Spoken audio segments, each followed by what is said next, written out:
NBC Sports Network welcomes you to the following presentation of the IZOD IndyCar Series.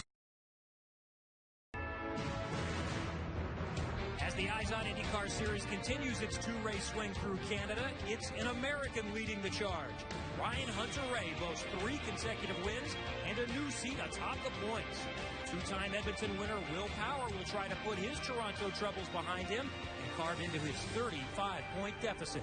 Another two-time Edmonton winner, Scott Dixon, hopes to light his Honda candle in victory lane. After all, it's his birthday. But the Maple Leafs are out in full force for native James Hinchcliffe. 2 trips to the podium this year. Is this the day he finally reaches the top step? Welcome to IndyCar Central on NBC Sports Network, presented by Verizon. Here at City Center Airport, just a few miles from the heart of downtown Edmonton, fans are arriving in all different ways and getting ready to watch the resumption of a heated points race battle on a circuit that will test each team to the breaking points. Hello, everyone. I'm Kevin Lee. It is perfect. It's beautiful today in Edmonton. The weather could not be any better. Sunshine, a little breeze, temperatures in the low 70s, no more than mid to upper 70s today. Our location is Pit Out, the end of Pit Road, where so much activity is going on behind us, and it will be throughout the day when we get started in just about 45 minutes. And on the other side of this wall, the main straightaway of this very unique circuit, which features wide open airport runways and taxiways, some tight corners, wet grass due to yesterday's downpour, challenging bumps and curbs that make handling very difficult, and most importantly, opportunities for passing. There are multiple stories to cover from the weekend here, and still a topic of discussion, the drama and fallout from the last race 2 weeks ago in Toronto. While all the action, penalties, and posturing was happening behind him, Ryan Hunter-Reay climbed the podium for his 3rd consecutive win and vaulted into the points lead. The Milwaukee Indy Fest is underway. Michael Andretti put so much on the line to restore this historic race. Now his driver's going to go into victory lane. Ryan Hunter-Reay, his 2nd win in Milwaukee. Happy Father's Day to my dad at home. This one's for you. Ryan Hunter-Reay wants the lead in Iowa. You'll see the Twin Checkers for the 2nd straight week. Ryan Hunter-Reay wins the Iowa Corn Indy 250. 3 in a row for Ryan Hunter-Reay. He will take over the championship lead by 34 points.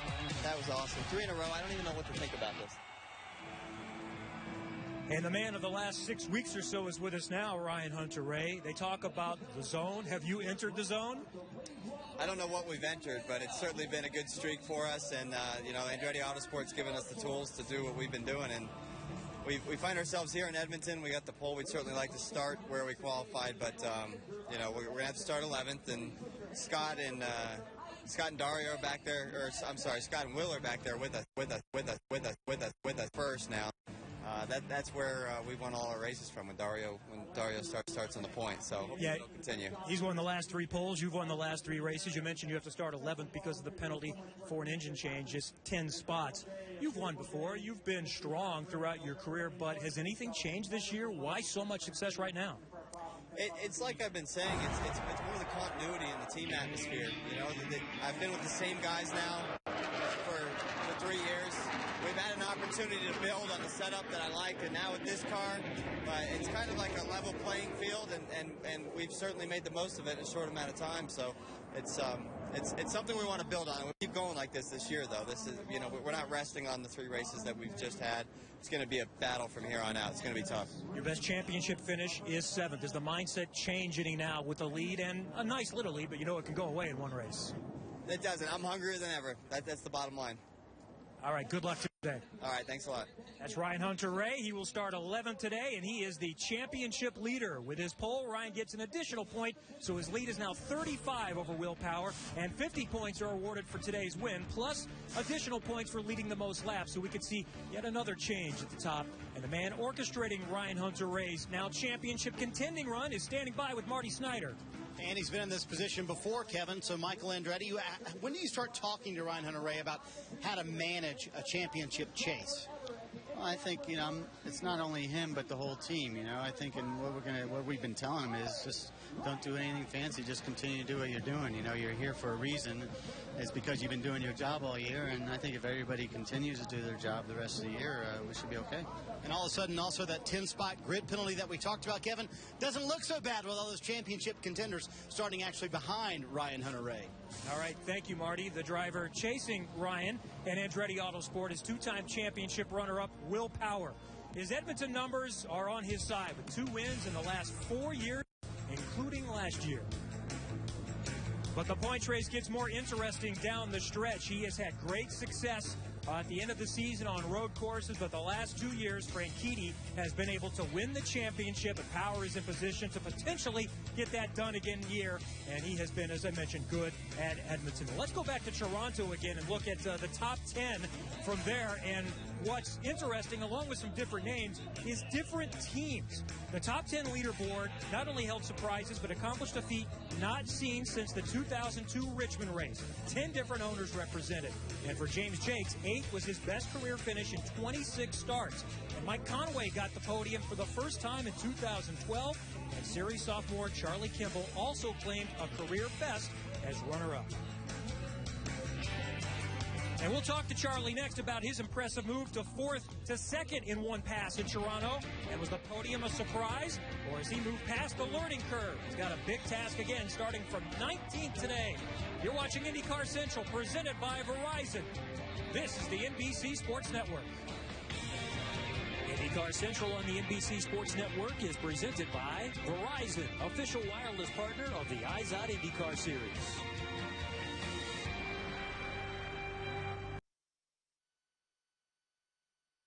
Green flag's out, and Kimball gets snookered for second place, but now he's got the inside line. Look out, it's going to get bumpy.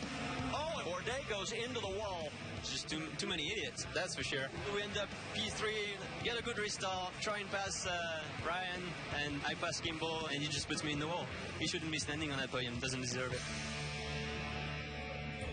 From Edmonton, this is IndyCar Central, presented by Verizon. And that was Sebastian Bourdais immediately after he climbed from the car in Toronto. And in fairness, before he had an opportunity to get a good look at a replay. Charlie Kimball made contact with Bourdais in the final restart, but Kimball was dealing with Mike Conway on his inside.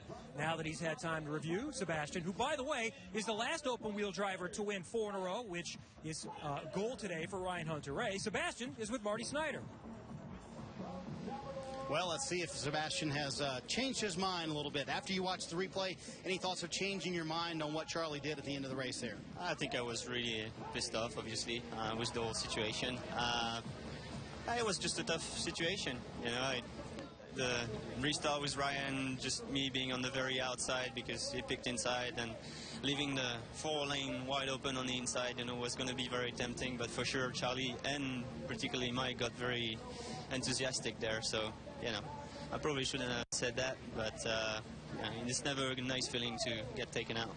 Do you feel like there's a need for you to apologize to Charlie necessarily, or for you two to talk? I sent a tweet. I said, you know, Mike was not who's the one who probably should have been blamed for it, because you know ultimately he's the one who hit Charlie. But they were both very deep, that's for sure, and very close to the inside. So that was always going to be a struggle with my car coming from the racing line. Thoughts on how the car is today, and also do you play it differently maybe if there's a side-by-side start at the end of the race today? No, I think the Toronto scenario is obviously one-off, and you can never kind of replay that. But you got to go for it, you know, and at the end of the day, you just got to make sure that you don't end up in the side part of the car. And he knows how to win here. He's done it 2 times before, Robin. Your best result as an IndyCar driver, you get thrown under the bus for being a bad guy. Your immediate thoughts after hearing all this, and things have calmed down. Well, I knew that I wasn't in the wrong at all. I'd done the right thing, and in fact, you know, Sebastian clarified later, so I didn't have any problems with that. And to be honest, it was nice that Conway on the inside didn't hit me hard enough to put me all the way in the tires and join Sebastian. So everyone kind of played fair. We were all between a rock and a hard place there without sweeping before that double foul restart. And of course, we've already voted you pass of the year for taking 2 spots in that corner. Yeah, it was a lot of fun. The opportunity was there, and I was hoping it was going to work out that way. And when it did, I thought, oh, that was pretty cool. But beforehand, I was just hoping it was going to work. And when the opportunity was there, put the 83 Nova Rapid Flex Touch car there, and I was away. All right, and the good news is, Marty, he wasn't happy with second place. Well, it was an eventful Toronto for Simon Pagenaud as well, blocked in on a late restart. And then this incident with Joseph Newgarden midway through the race. And Simon, as you've looked at the replay a few times now, how can we avoid something like this happening in the future? Avoid is a pretty difficult word to say. I think it was a racing incident. We talked with Joseph, and you know, on my side, it was definitely not. I didn't react to what he did. We actually moved almost exactly at the same time. So Joseph said the same afterwards. It's just one of those deals where, you know, it's racing, and to be honest, if I would have known I was going to pit, I wouldn't have been that aggressive. But you know, you're racing out there, and I hope that's what people like watching IndyCar. Let's talk about today. A lot of the guys you normally would have to battle for the win starting behind you. Do you feel the pressure to take advantage of that today? Well, it's certainly a great opportunity, but in the meantime, what I have to do, I mean, it's a big job. I have to bring my A game and try to go forward and score as many points as possible. We'll see at the end of the race where the others are. I think most important is to go forward. The other player in this Toronto incident is with Robin Miller. Robin. Thanks, Marty. Joseph, you've seen the replay probably 1,000 times at Toronto stuff. It would have been nice if somebody would have said, hey, he's got a pit. You don't have to take that chance. Absolutely. You know, that's the great thing about hindsight. I guess, you know, you always wish you would have done something different. But, you know, it's a tough thing for me. I think it was in my control, obviously. And when you have something like that happen, you know, I always look back at myself and say, well, what should I have done different? I could have controlled that situation a little bit better and let that not happen. You know, I don't think Simon did me any favors, but I also don't feel badly towards Simon. I don't think he really did anything dirty to me. So probably something I just need to learn, you know, as a rookie. I hate to say, you know, that rookie card. I hate pulling that out, but, you know, maybe it was one of those incidents. So tough deal for us. We had a great day going for the whole Sarahfish Armin racing team. But you never know. We can do that again. I don't think it's going to be the last time that we take a charge of the front. You made your owner cuss, but that's good. That's good racing. What about today? You got a decent car? We're going to have to work really hard today. We started off this weekend so strong. We unloaded super quick. We led most of that first practice session, but we seemed to just go backwards after that. And sometimes that happens. Sometimes you make the progress during the weekend. Sometimes you lose the progress. So I don't know. I think we've done a great job. We didn't have a great warm-up. It doesn't look great, but I think we're stronger than we've looked so far. So we'll see. It's a long race. I can see it's going to be very tempting for people to pass here, you know, kind of in weird ways, just because of how racy the DW12 is and how inviting the circuit is. So I think it'll be a case of keeping your nose clean, really. You can take advantage of other people's mistakes here. So maybe patience is going to be our key. Okay, no red miss. Kevin, no red miss for this kid. All right, thank you, Robin. And one thing all of these drivers have in common is the return of horsepower boost for a few seconds at a time, known as push to pass. Always in the plans for the new engine formula, the series decided to let manufacturers get up to speed before re-implementing, which they did at Toronto. Here with more is Jan Beekes with the latest Professor B.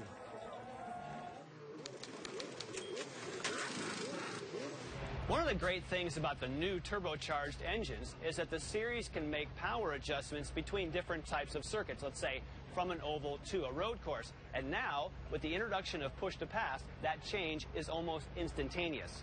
When a driver hits the push-to-pass button, it tells the ECU, or engine control unit, to raise that turbocharger boost. Now, of course, the turbocharger in this case, on a twin turbo, sits off to the side, so the exhaust comes off, and it uses what would have been wasted energy to spin a turbine and then spin a compressor that compresses or boosts the air into the engine. Now, the way you control that boost and the speed of the turbo is through a wastegate. Maybe you should think of it as kind of like a garden hose. Put your thumb over the garden hose, that closes it off, spins up the turbo, and then feeds off, keeping the speed exactly what you want. With the push-to-pass, you not only get more power, and the power increase is about 30 to 40 horsepower, you also get 200 RPM. It seems to be just about perfect that this is now push to not guaranteed pass, but push to I really have to work at it pass. Call ** Indy for live in-car camera, driver pit crew chatter, and more. Download IndyCar Mobile only from Verizon. Welcome back to IndyCar Central, presented by Verizon, and we are getting closer to the command for the Edmonton Indy. Well, since his runner-up finish at Indy and dominating win at Belle Isle in early June, Scott Dixon has only one top 5 and finishes of 18th, 11th, and last at Toronto. Yet, he remains 4th in the points chase. And there's reason to be optimistic leading into this event. In the last 4 IZOD IndyCar Series races here at Edmonton, Scott Dixon has won 2. One dominated with 30 laps led. The other, a result of a blocking call on Helio Castroneves. Most believe that Scott Dixon is still very much in the hunt for a third championship. Life off the track is also very rewarding for Dixon, which includes fun with his daughters, Poppy and Tilly. But Scott has a special bond with his wife, Emma, and she also is no stranger to world-class competition. Hey everyone, as you know, as a competitive IndyCar driver, we train a lot. Most of the time I work out of pit fit training, but today I'm here with my wife, Emma. Some of you may know she was a competitive runner for Great Britain, so she's going to show me a few tricks today, maybe. So let's go, babe.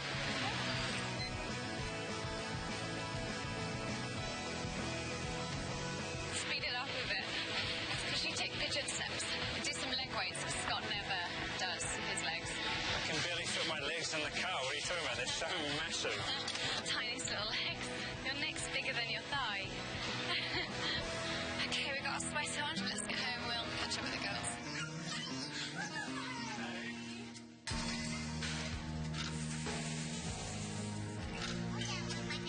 All the drivers, they're athletes. We try and eat as healthy as possible. Exactly.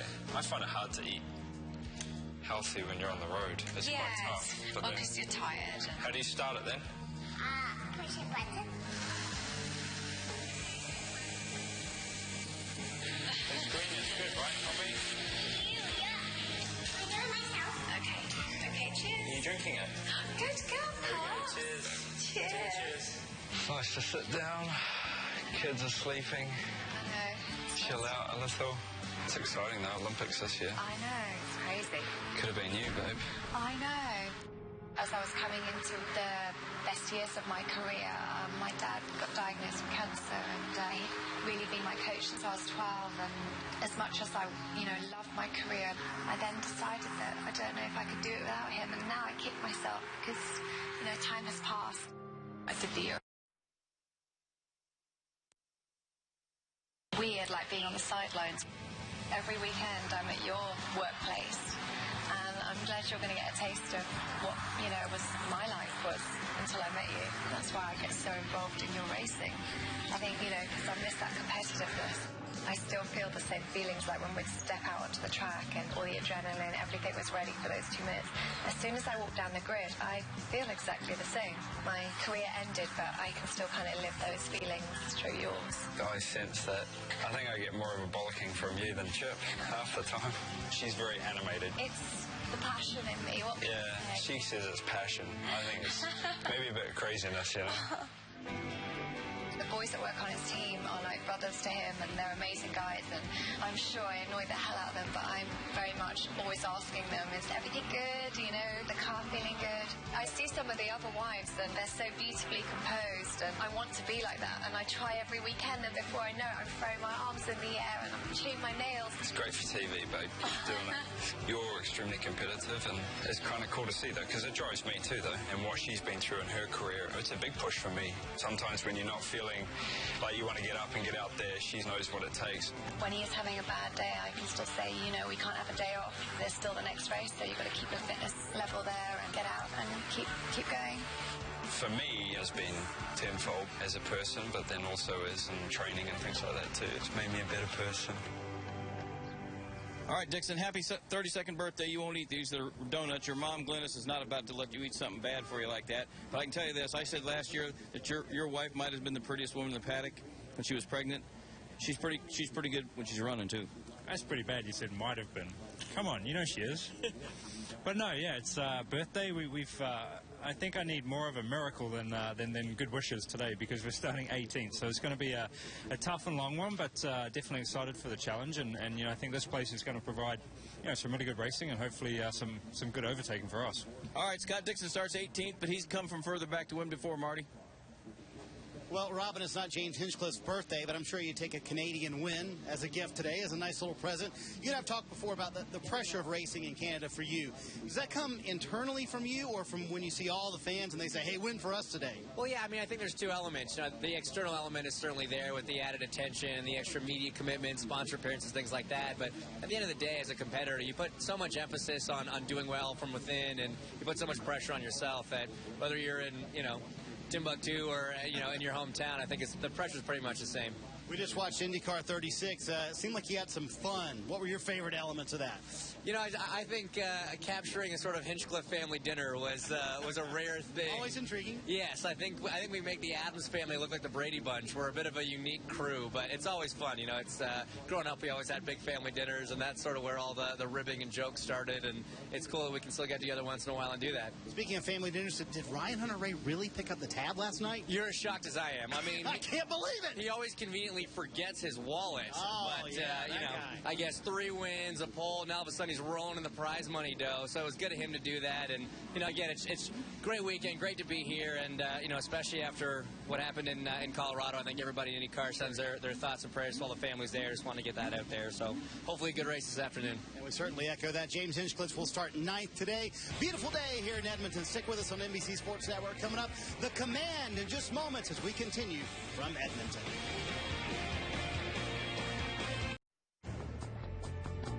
Welcome back to IndyCar Central, presented by Verizon, as we get set for the start of today's Edmonton Indy. Hi, everyone. I'm Bob Jenkins, with my booth mates, Jan Beekes and Wally Dallenbach. Beautiful day here in Edmonton. We're looking forward to a great race. This is the second time the drivers have competed on this layout here at City Center Airport. It's great for the spectators, a lot of passing, but it's an E-ride for the drivers, Wally.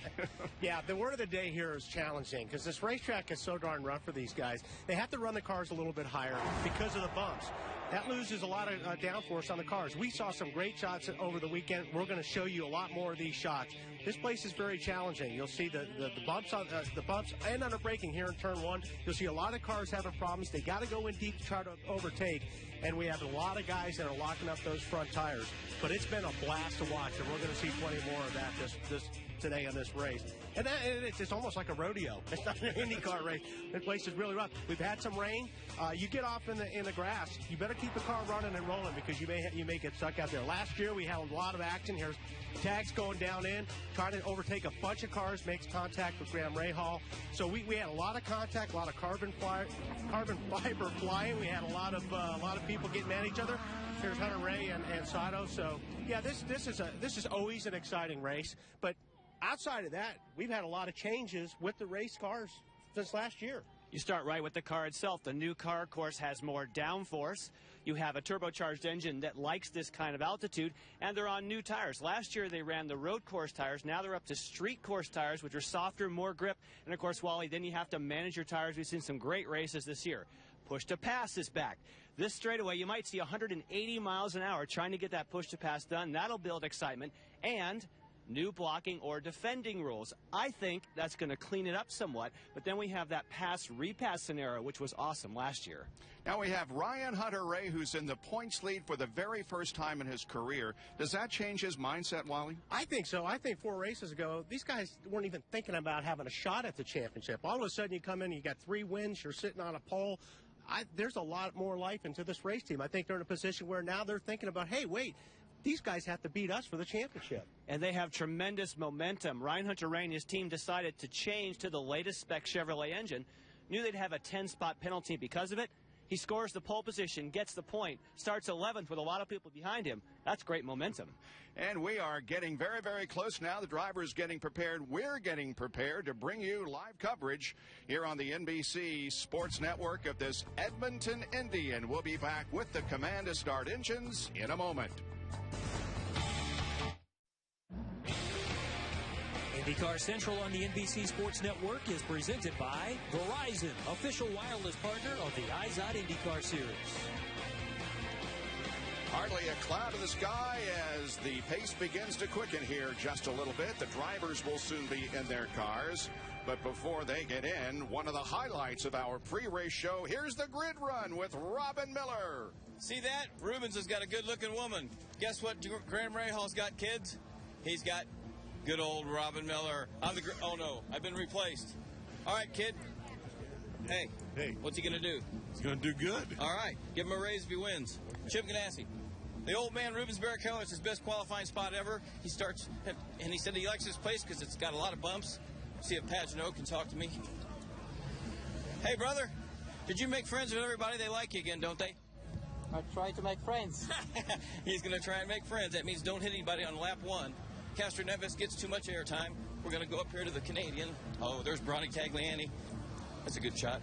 Hey, cutie. Hey, Tagliani. I don't think I can hear you. We need a Canadian to win this race.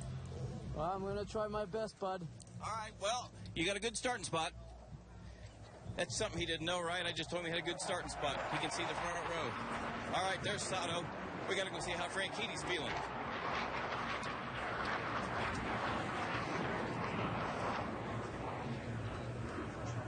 Hey, young man. How you feeling? Yeah, not bad. A bit better than yesterday. You didn't drink any NyQuil before the race, did you? No NyQuil. I think I'm going to need my wits about me today. See, Chip showed up because he's expecting you to win, of course.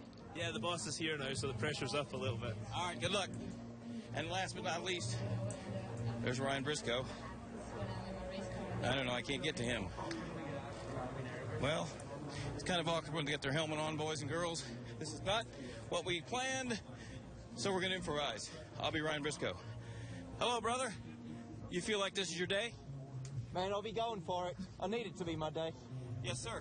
You think, kid, you expect this thing to be pretty much like it was last year, a lot of bumping and grinding, or are you guys going to pay attention like they've been doing all year?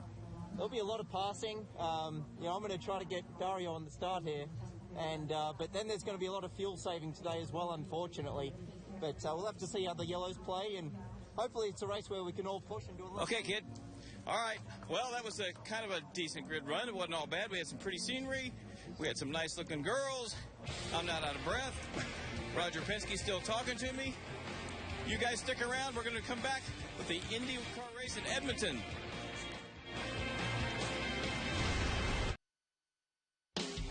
With 5 races to go in the IZOD IndyCar Series Championship, the battle is being set between 2 men, Ryan Hunter-Reay and Will Power. Taking command at the beginning of the year, Power went on a hot streak in Birmingham, winning 3 races in a row. But Power has seen a plague of issues fall recently, as Hunter-Reay has become the first American points leader in 6 years by winning the last 3 races in a row. You'll see the twin checkers for the second straight week. You're looking at the new points leader, his 3rd win in a row. Today in Edmonton, only 35 points separate the 2 in the championship. With time running out, can Ryan continue the streak? Can Will again reach the top podium step? The 2 are cleared for battle.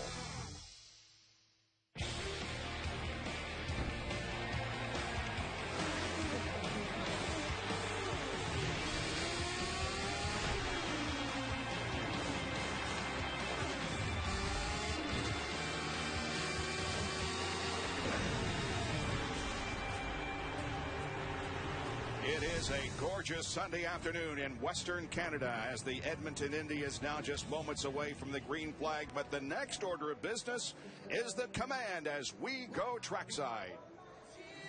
Children will probably do the same.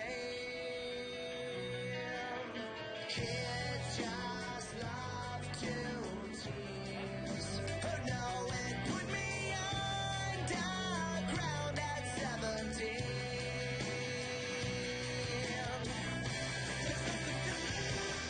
Edmonton race fans, are you ready? It's time for those most famous words in motorsports. Please welcome from the city of Edmonton, Mayor Stephen Mandel as he gives the command. Drivers, start your engines!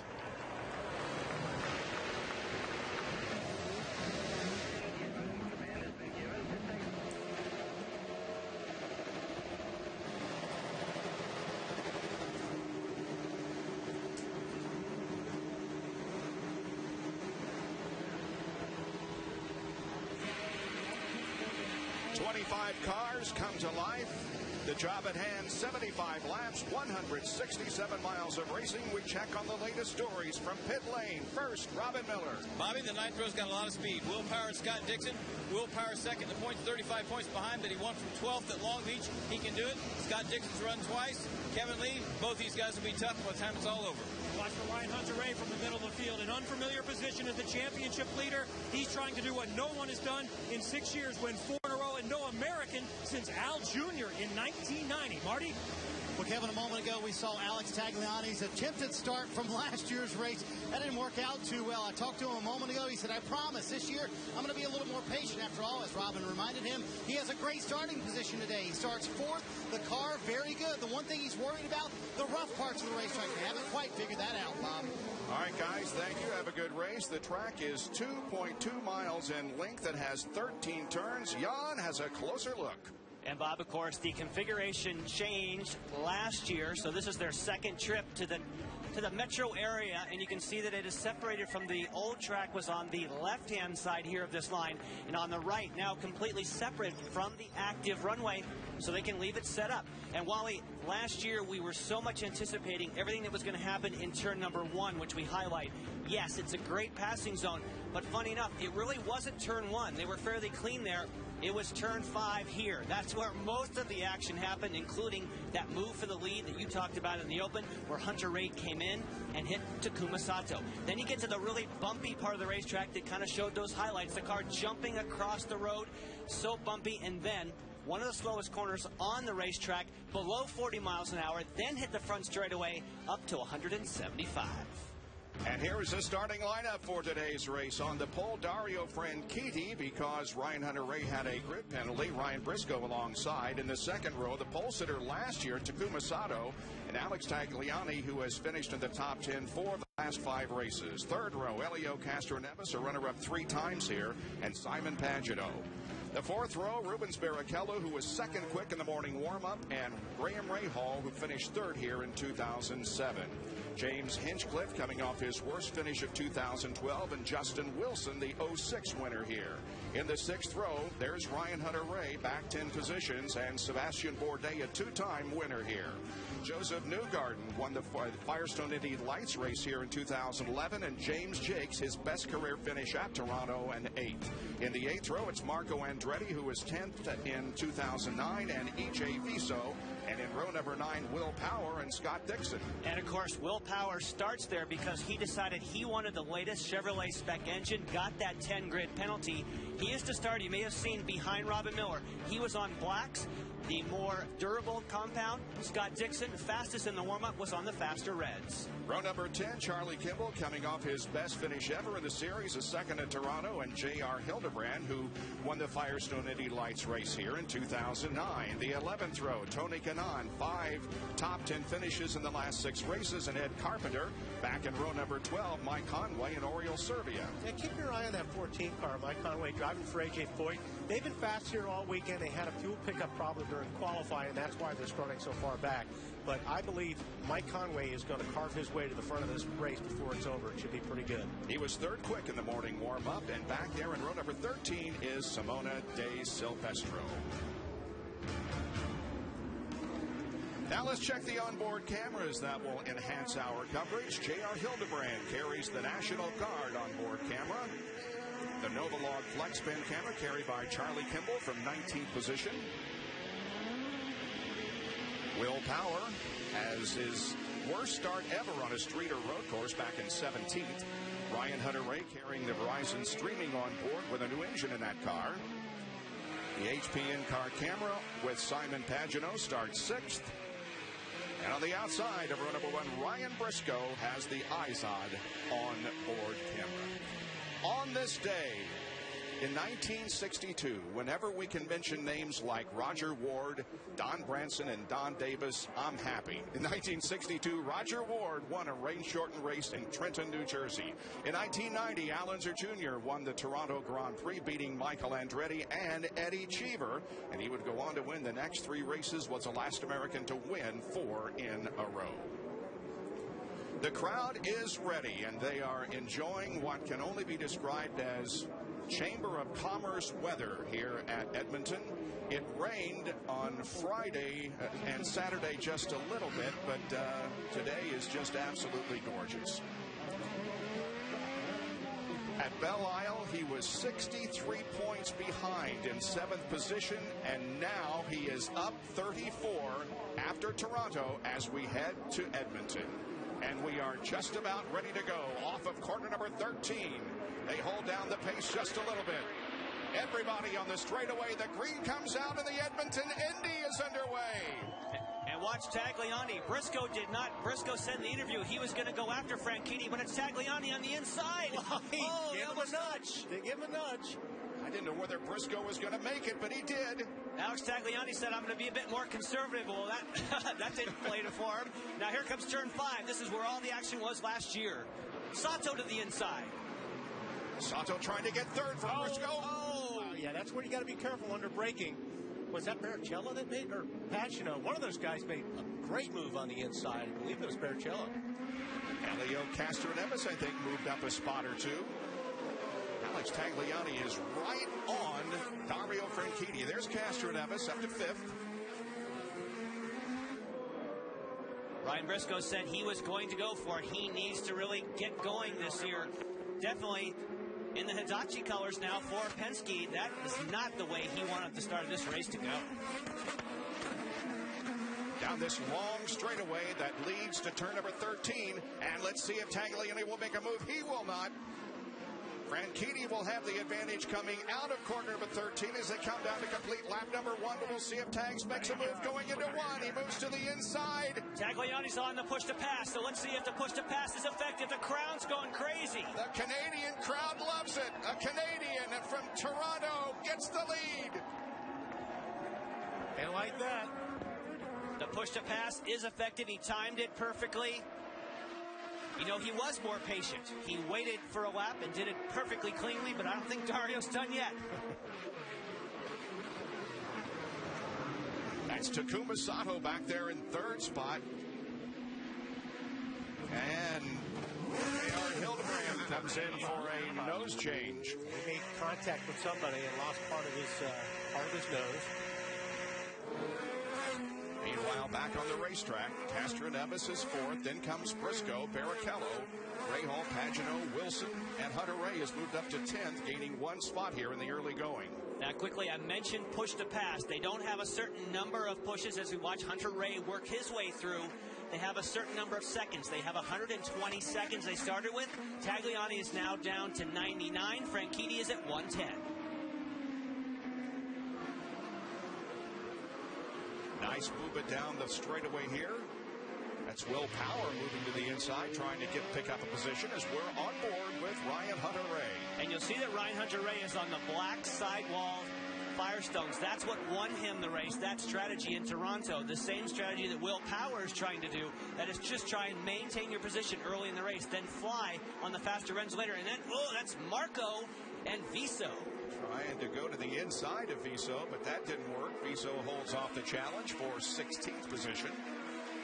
Will Power up to 14th. I mentioned in the open about the blocking, defending were different. The way it is now described is you can't move in reaction to. That whole Viso-Marco thing, it looked like there was some movement going on in reaction to, but probably not enough to warrant a penalty. Kind of more like a warning.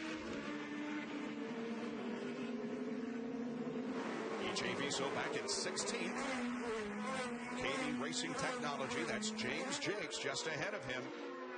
There's Tagliani, who's leading the race, and let's take a look at the start.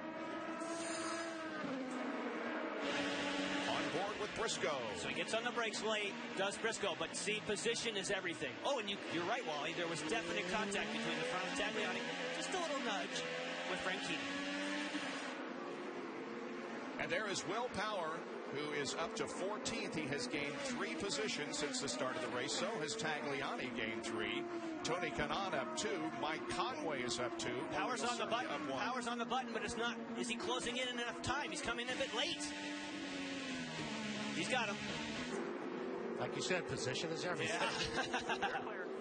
So move Will up to 13th position now. Will Power's now down to 91 seconds. Hasn't used too much. They're being very, very careful with their usage. Joseph Newgard now right behind Will Power in the blue car. Sarah Fisher Hartman Racing. And that may have been why he came in late. Wally, I bet he didn't use it for the whole straightaway. He just used it for the end of the straightaway. Marty? And guys, the reminder, they're doing all of this. Will Power is on the primary tires. You notice he has on the black primary tires. A lot of the guys around him have on red tires. Tim Cindric told me if we can gain 3 or 4 spots, that's a huge gain for us because they'll go red to finish this race. 3 laps completed out of 75 right now. Power has gained 4 positions since the drop of the green flag. Here comes Hinchcliffe, Bourdais, and Power. Right behind him is Newgarden.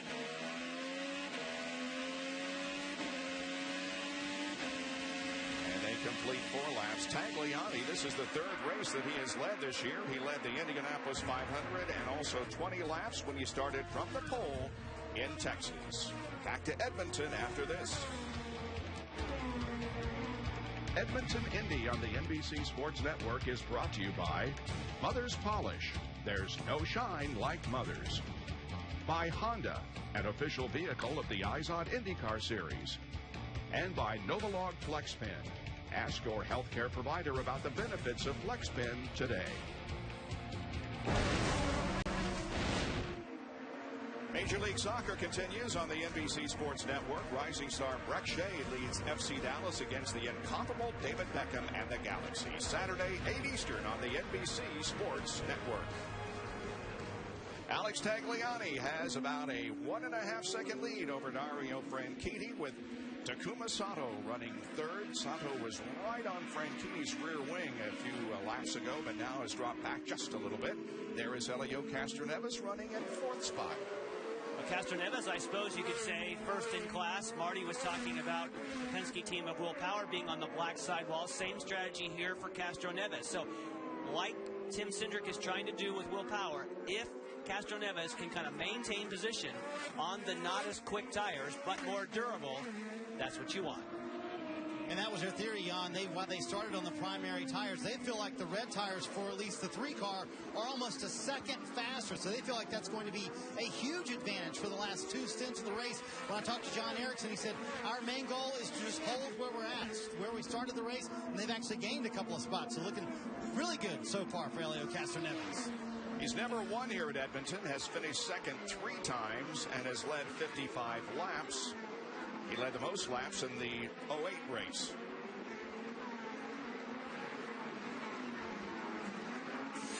Going to go on board with Charlie Kimball. He has found Mike Conway again, as they did in Toronto, and Kimball makes a nice pass down in turn 5. Temporarily. That's the pass and repass that we talked about in the Open. Yeah. And on the previous lap, when we were away at commercial, actually it was reversed. Mike Conway tried to go up the inside, and they almost touched. By the way, Will Power has moved up another spot. He's up to 12th. Charlie Kimball is back in 21st.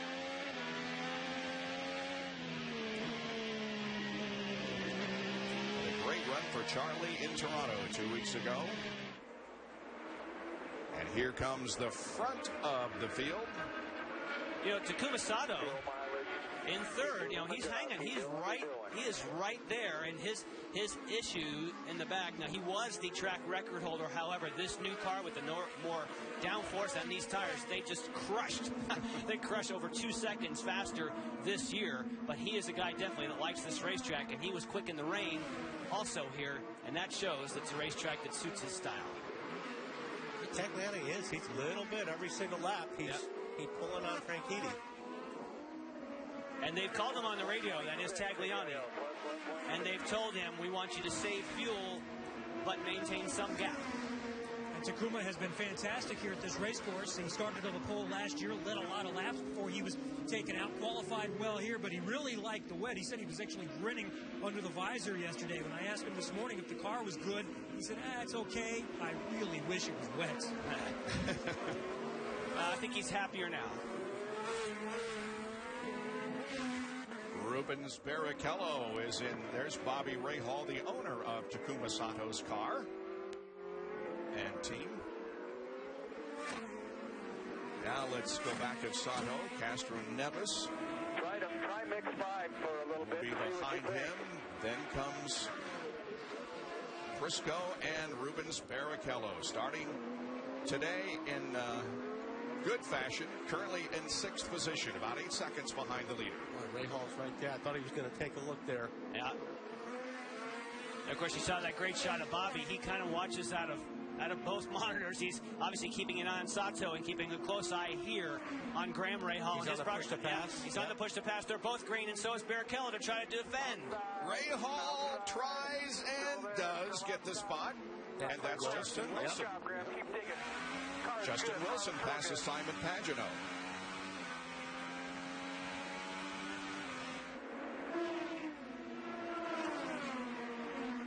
So Wilson is 8th, Pagenaud 9th. Boy, it's tempting. You really have to manage that push to pass. I mean, it's tempting to use it. And Wilson just made a pass on the primary tires on Pagenaud, who was on the red alternates.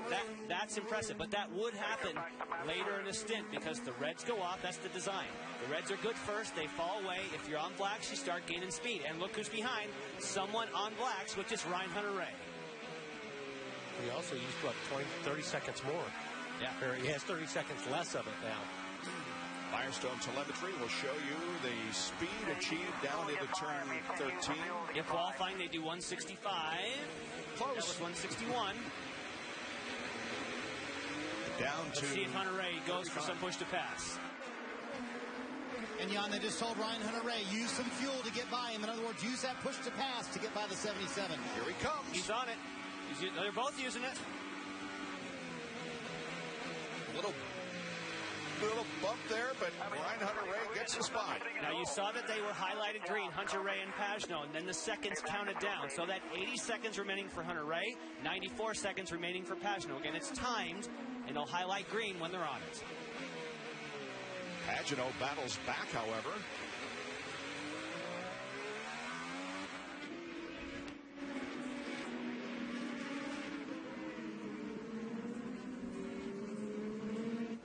Still, the best battle on the racetrack involves these two. Ryan Hunter-Reay, Simon Pagenaud. And James Hinchcliffe is back there in the GoDaddy car, green car. And I just think it's a great indicator. Just keep in mind those cars that you saw on primaries making progress. We saw Castroneves make progress. We saw Wilson make progress. I think coming into the race, those are the cars that are going to be near the front.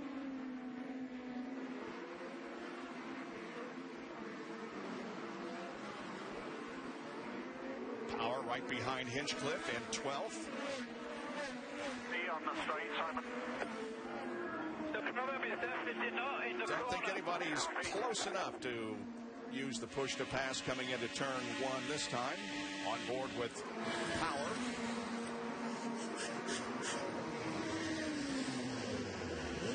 Tony Kanon's in, you guys. He didn't move up very well. He started 21st, only passed 2 cars. It's a 3-stop strategy now. He had to come in earlier than he wanted to. All clear. Hasn't been a particularly good weekend for Kanon, so he goes off strategy. And as Robin said, that's going to commit you to a 3-stop strategy. That you have to go much farther before you can make it in 2. 12 of 75 laps now are in the books. And Alex Tagliani took the lead on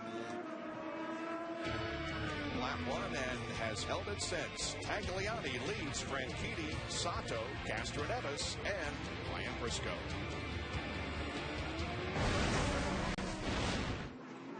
Simon Pagenaud to the inside of James Hinchcliffe.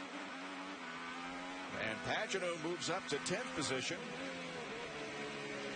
Don't miss a chance to get on a Honda's fastest seat in sports sweepstakes. Enter by logging on to shophonda.com. You can have an opportunity to start an IZOD IndyCar Series race in the IZOD 2-seater, driven by an Indy 500 winner like Ari Lyondike or Mario Andretti. And, of course, you're looking off the back of a Honda-powered car, followed by a Chevrolet. And so amazing to me is the first practice session was dominated here by Honda, 1 through 8. Then practice 2, all of a sudden Chevrolet was up there. It seemed as though Chevrolet went back and kind of tweaked their configuration. Wow, they're close. Yeah, Hinchcliffe got in there really deep. You could see the rear of the car kicked out a little bit. That was close. Hinchcliffe is on push to pass. It's highlighted in green, but I think he might be too far back. Away, yeah. Is he going? No, it's going to work for him. That's a long straightaway. He's got to get into position. Got to stay there. Got to stay there. Oh, it's not over. Yeah, but Pageau's got the line here. Yeah. Yeah, I think you're right, John. I think if he would have just been a little bit closer, he could have pulled that off. Those were a few seconds to push to pass. He may want to get back. When we went to break, I was a little hesitant to say Tagliani has led every lap. I thought that Dario led number 1. However, that is not true. Tagliani passed him just before the start-finish line, and so Tags has led every lap so far. Shouldn't doubt yourself, Bob. You had it. That's for us to do. You had it. There you go. There'll be plenty of that, I'm sure, as we go along. Good battle here. Here comes another passing opportunity at the end of the straightaway here. Let's see what happens. Hinchcliffe is on it again. He's on the button again. He's got to make it work or he's going to use all of his... There he goes. He did it. But can he turn? He can't turn. He's going to lose all kinds of spots. There goes Power. There goes Bourdais. Newgarden. And Power hits the wall. Twice. Will Power, how does he hit the wall there? And now Bourdais is right behind him. Will Power's got to be careful. He can't turn in at full chat. And, of course... Looking. Wow. What was going on there? I tell you what, Hinchcliffe locked that thing up pretty hard. And you talk about being a street tire. Yeah. I mean, he had that thing. I hope he didn't flat spot it. I just thought Will Power looked like Will Power came through and just had a position given to him. And the next thing he's rubbing up against the wall.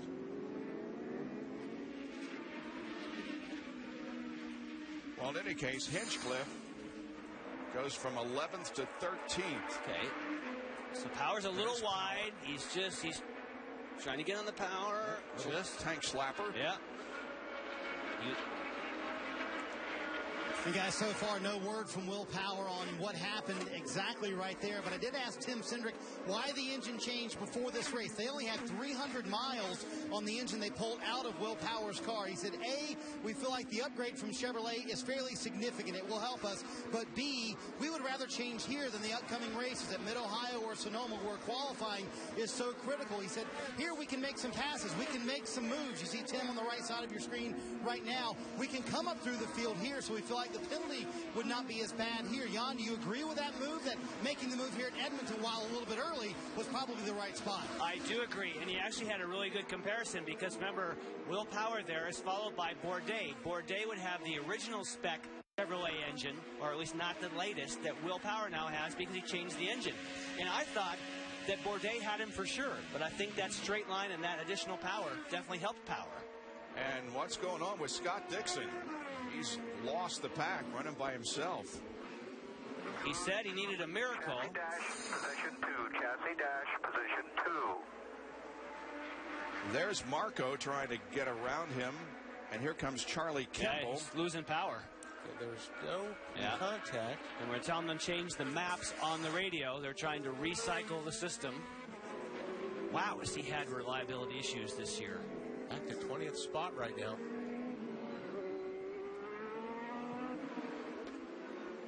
Not a good birthday present. Barrichello to the inside.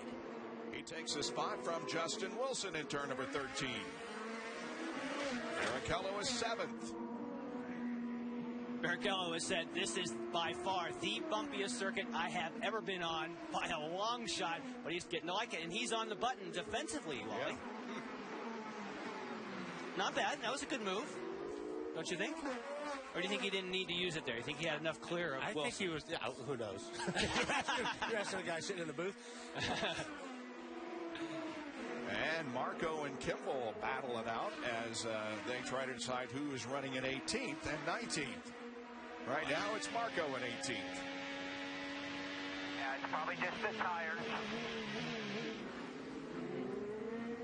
Able to get back in the field and watch that pass.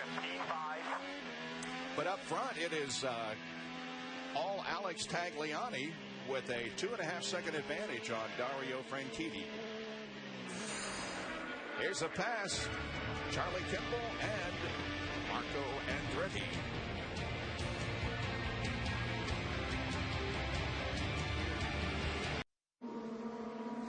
Back at Edmonton on an absolutely beautiful day. Not such a beautiful day for Scott Dixon. You see Alex Tagliani, the leader, right in front of him. For Dixon, he's in 18th position. What happened a moment ago is the engine simply died. It just stopped on him. They recycled it. It did refire.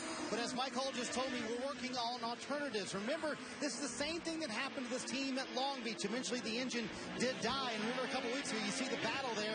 These guys making some contact. Dixon losing the power there earlier. It came back to power. He was able to get around both of those guys. And also, they're coming off the 25th place finish last week or a couple of weeks ago at Toronto, so they definitely do not need another engine problem on Scott Dixon's team. Oh, this has been a good battle between these two guys the last 5 or 6 laps. Yeah. Kimball finally made the pass. He ran into Marco at one point.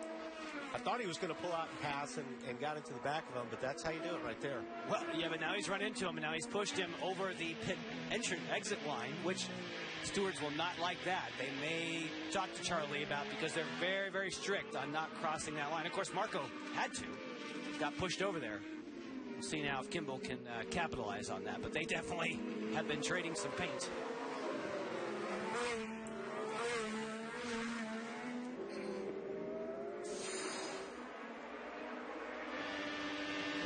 Here's Marco and Kimball. Yeah, he's like, Marco's like, what are you doing? What the Hey.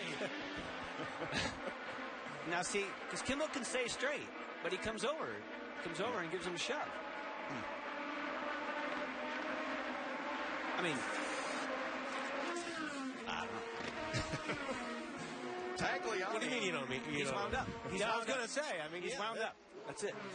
Alex Tagliani is the first Canadian to lead a race in Canada since Paul Tracy led at Toronto in 2010. And friend, Takuma has a 1.8 second advantage on Dario, but that's less than it was a couple of laps ago. And hanging right in there in third spot is Takuma Sato.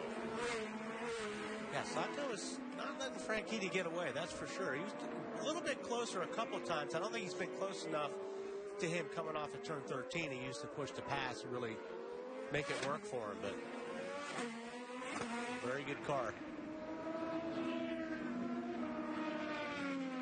Dario started from pole by virtue of the fact that Ryan Hunter-Reay, who of course was awarded the pole point, took the engine penalty and was started in 11th spot. You gotta watch, look at Catraneves on the black sidewalls. I mean, he's hanging in there when all these guys are on the reds.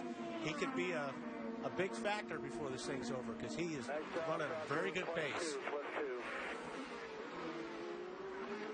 And they are now in their pit window, so you probably want to go a couple laps to give yourselves a buffer. But if you see some of the leaders, if you see them peel onto pit road, that is within the window of making it in 2 stops. But every additional lap you go helps. And there we go, on cue, Hinchcliffe. Kevin?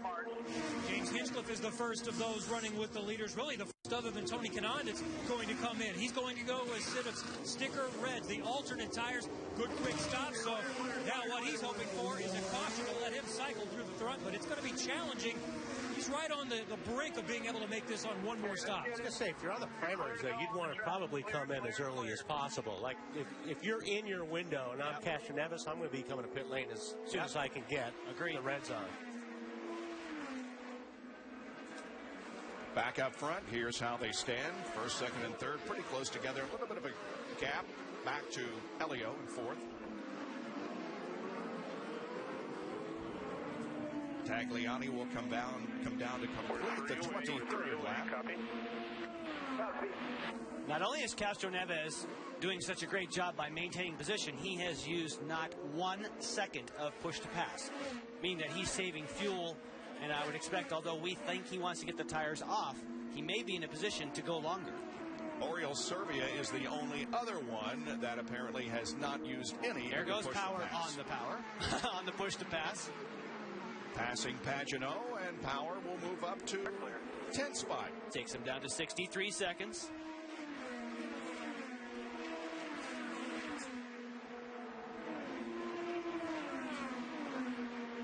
Almost a third of the race completed already, with Alex Tagliani still out front of Dario Franchitti. Back in a moment.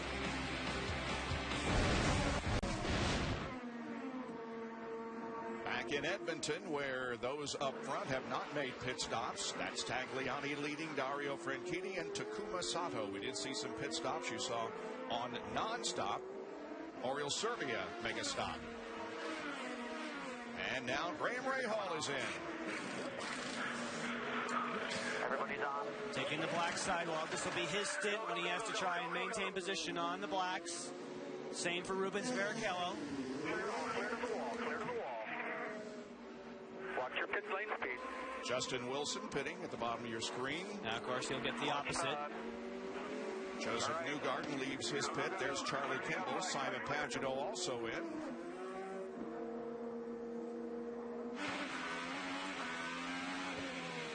So there went Hinchcliffe, because he's already made his stop. We saw him just flash past Pagenaud.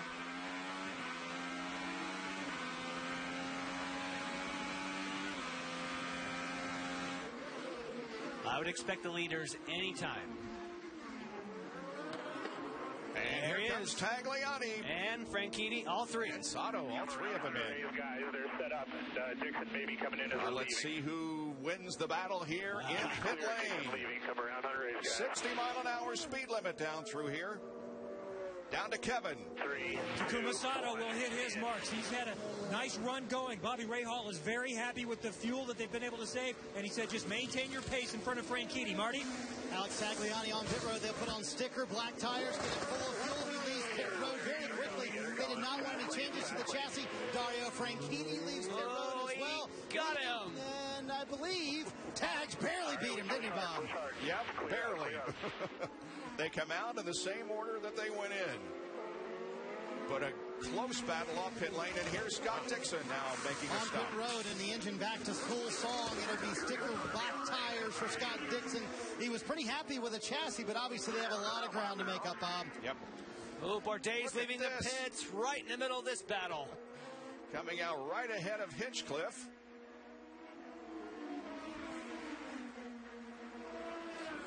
This could get a little dicey. And here comes James. Oh, my. That's not defensive? Door slammed.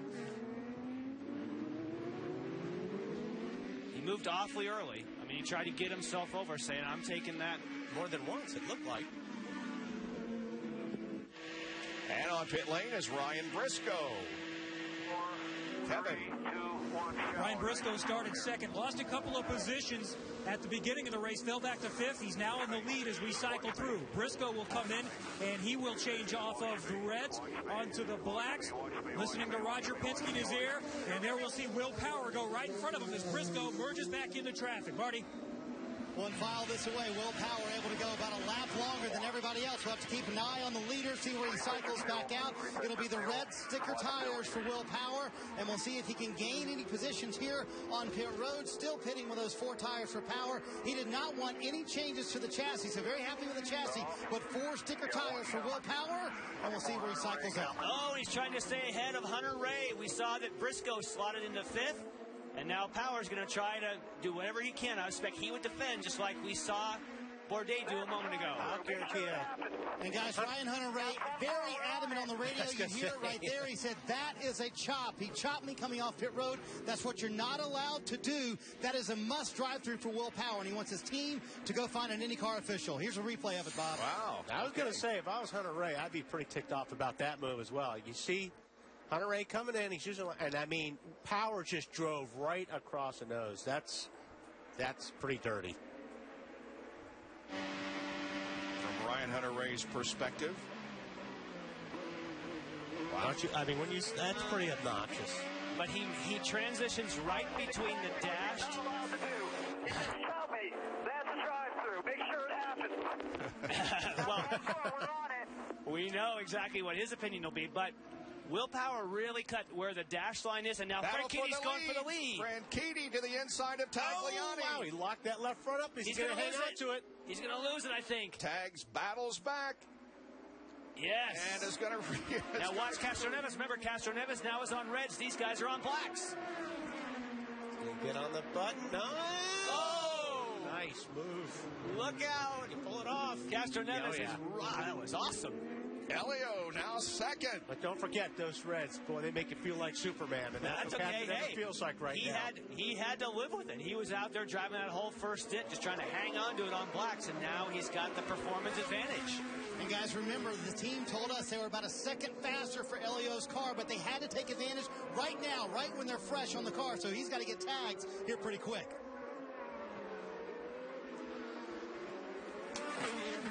Let's see what happens as they head down into 13. We'll see if Elio will make a move and get on the push to pass.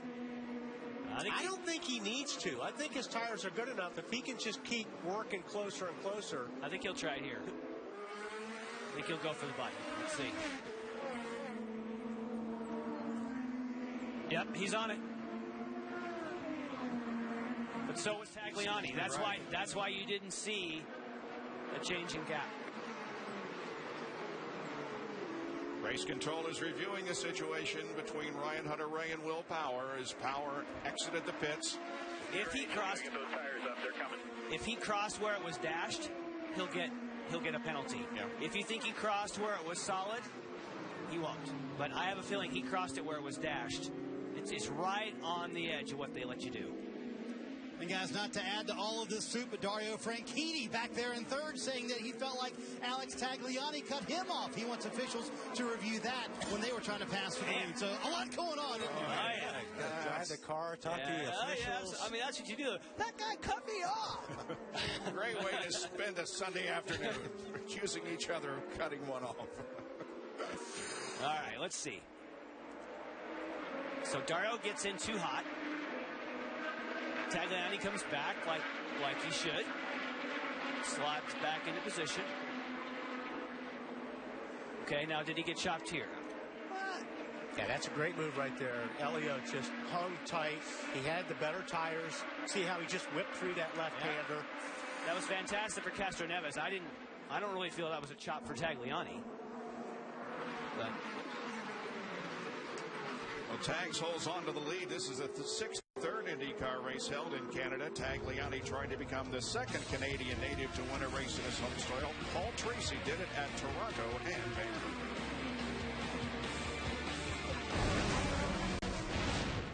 We are less than a week away. The NBC Sports Network is your home for Olympic soccer, featuring the U.S. men's quest for a third consecutive gold. Coverage begins Wednesday, leading up to the opening ceremony Friday on NBC. Tagliani, Castro Neves, then Franchitti, Sato, Rahal, Briscoe. Those are your top six, with Will Power about 5 seconds behind that group in 7th position, and Ryan Hunter-Reay is 8th. No action taken by race control in that incident between Power and Ryan Hunter-Reay as Power was exiting the pit lane. No action taken. There's Power in the 7th spot. All by himself. There comes Ryan Hunter-Reay about 3 seconds behind him.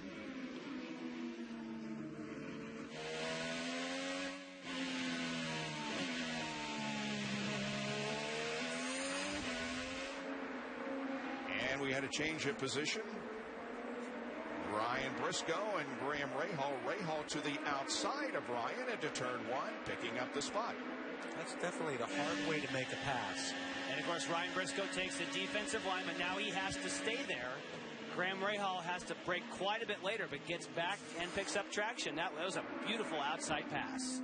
Now, Bob, we should also say that although Power was let off the hook, Sebastian Bourdais was not. Sebastian Bourdais was dinged for a penalty and has already served a drive-through penalty. And it has cost him 4 positions. Bourdais back in 21st.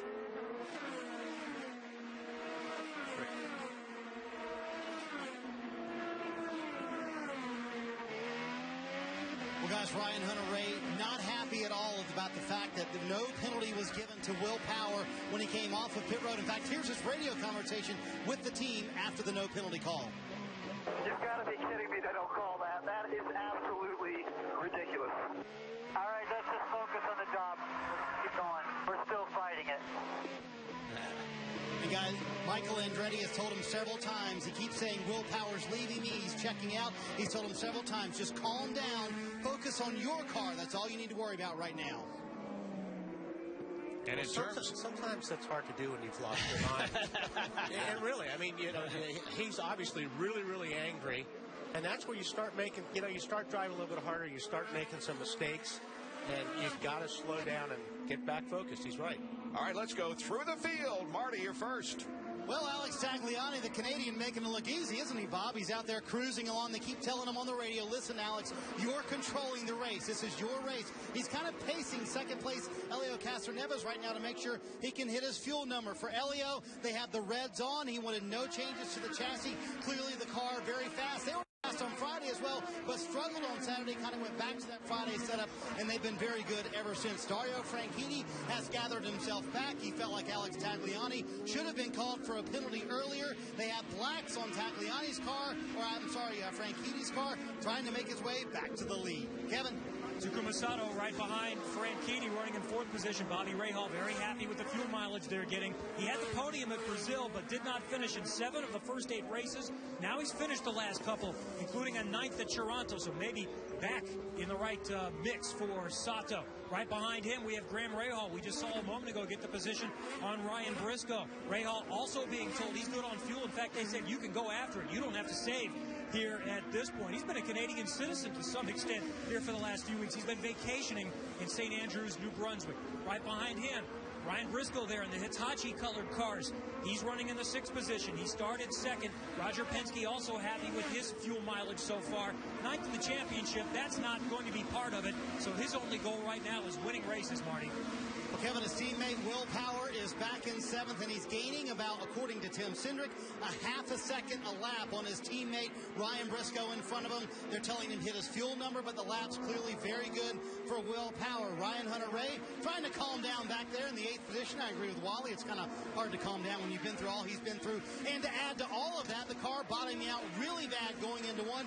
That's not something they can really fix during the race today. For Justin Wilson, he said on the last run, the tires really fell off bad at the end of the run. And he told me yesterday, we've raced very well this year. We haven't finished very well this year. He said, if we get out of here with a top 10, that's what would make me happy, Kevin. We talked a lot about engine penalties so far today. James Hinchcliffe, running in the next position, is also on the brink of serving penalties. He has lost 2 engines at Toronto, so from here on out, every time they make an engine change, it's 10 grid spots for James Hinchcliffe. And Simon Pagenaud is next. Earlier in the race, they thought he was losing power, at least he did, but then he was able to complete a pass after that. So far, so good for Simon Pagenaud, running in 11th, Barney. Scott Dixon trying to track him down for 11th, Kevin, and obviously they had the engine problem earlier. The car shut off. They recycled it. It has come back to life, and it's been fine ever since. So maybe after all, Scott Dixon did get a birthday present, sitting back there in 12th, car running fine, Kevin.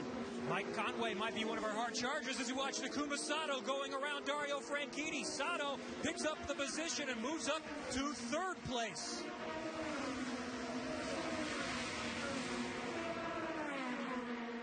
Good job on the through the field. Kimball running 14th, and Barrichello, Newgarden, Jakes, Viso, Andretti, and Bourdais are the top 20. But Takuma Sato has picked up 3rd position as he was able to get around Dario Franchitti. Nice move here. And he's been dogging him for the whole race pretty much. He finally got into a really good position here where he could outbrake him. Really nice job. Picture perfect. Can't do better than that. Unless you're Charlie Kimball and you take 2. There have been 3 leaders. Will Power led 1 lap, and Ryan Briscoe led 1 lap. But the guy who has been out front for 35 laps is Alex Tagliani. He has about a 0.6 of a second advantage on Helio Castroneves. Sato's 3rd, then Franchitti and Rahal.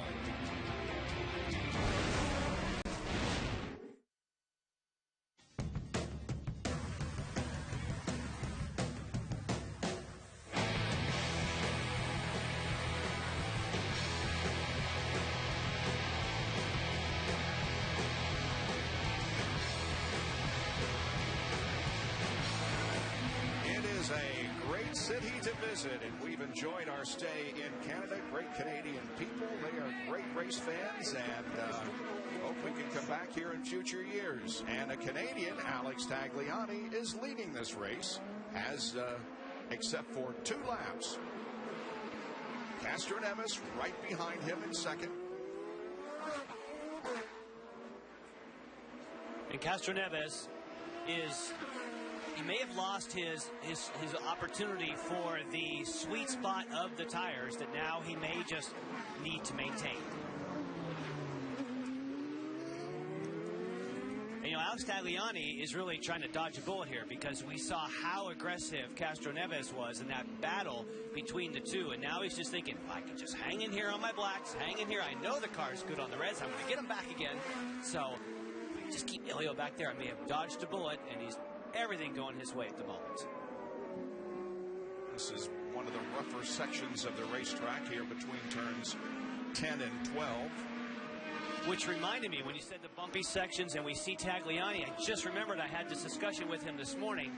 With the big bumps in that final turn, you look back in 11 and 12, they were concerned with the settings that they had on their shocks, on the dampers, that it might not last the race unless they made a change. In other words, it was so aggressive, it was actually breaking pieces in the damper, and they were at a toss-up at which way to go. Marty?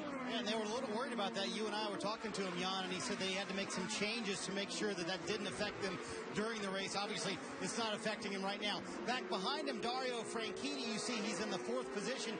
A moment ago, he tried to use his push to pass, and it didn't work. They had him reset the dashboard or reset his steering wheel, and then he tried it again, and it did work. So, obviously, he needs a little bit more of that to get around Takuma Sato right in front of him. But for a moment, push to pass did not work for Franchitti. Evidently, that problem is now rectified. And Graham Rahal is right there in the battle also. By the way, we are past the halfway mark in a very fast-moving race. No full course cautions to this point. Let's hope we can finish the race without such. Graham Rahal is looking very racy.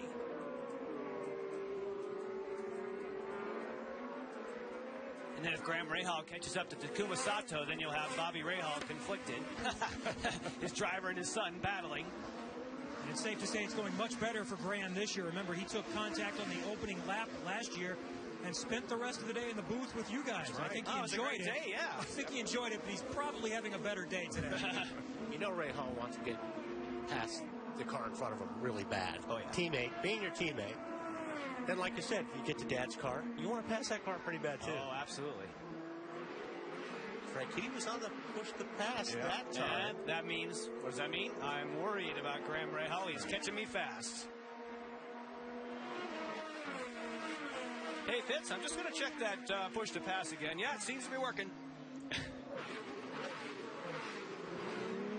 Two Penske cars behind Graham Rahal. Ryan Briscoe is 6th and Will Power is 7th. Here they come.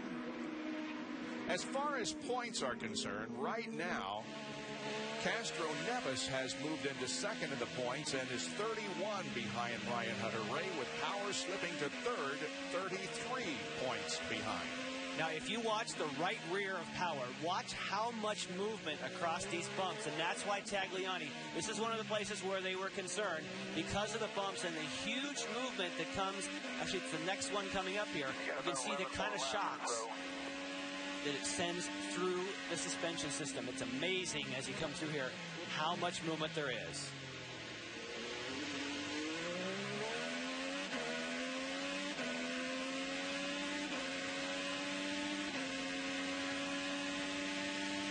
Up through the gearbox, there's Ryan Hunter-Reay running in 8th position. Carrying our Verizon streaming onboard camera.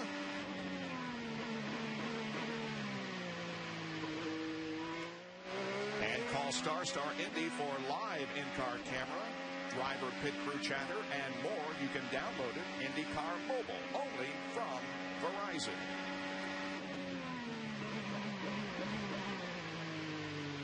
And you can get a little bit of the sense of what Marty was talking about through the field. He said that the car for Ryan Hunter-Reay was bottoming heavily into turn 1. You can almost kind of get that sense. You see the shock through his helmet from this great shot from overhead. Boy, this is this is a place you're working hard.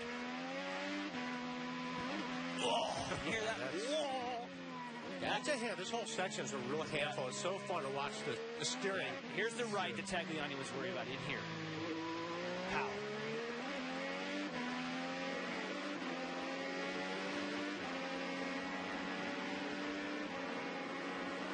it's been an impressive streak for Ryan Hunter-Reay. 3 victories in a row. And by the way, the last driver to win 4 races in a row in IndyCar was Sebastian Bourdais.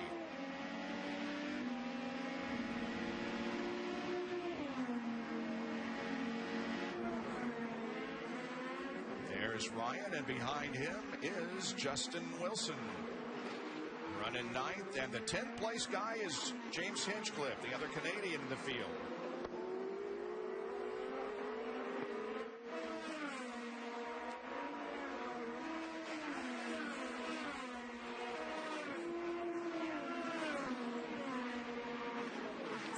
Completed on lap number 44 of 75 here at Edmonton. Thanks for joining us for the Edmonton Indy here on the NBC Sports Network.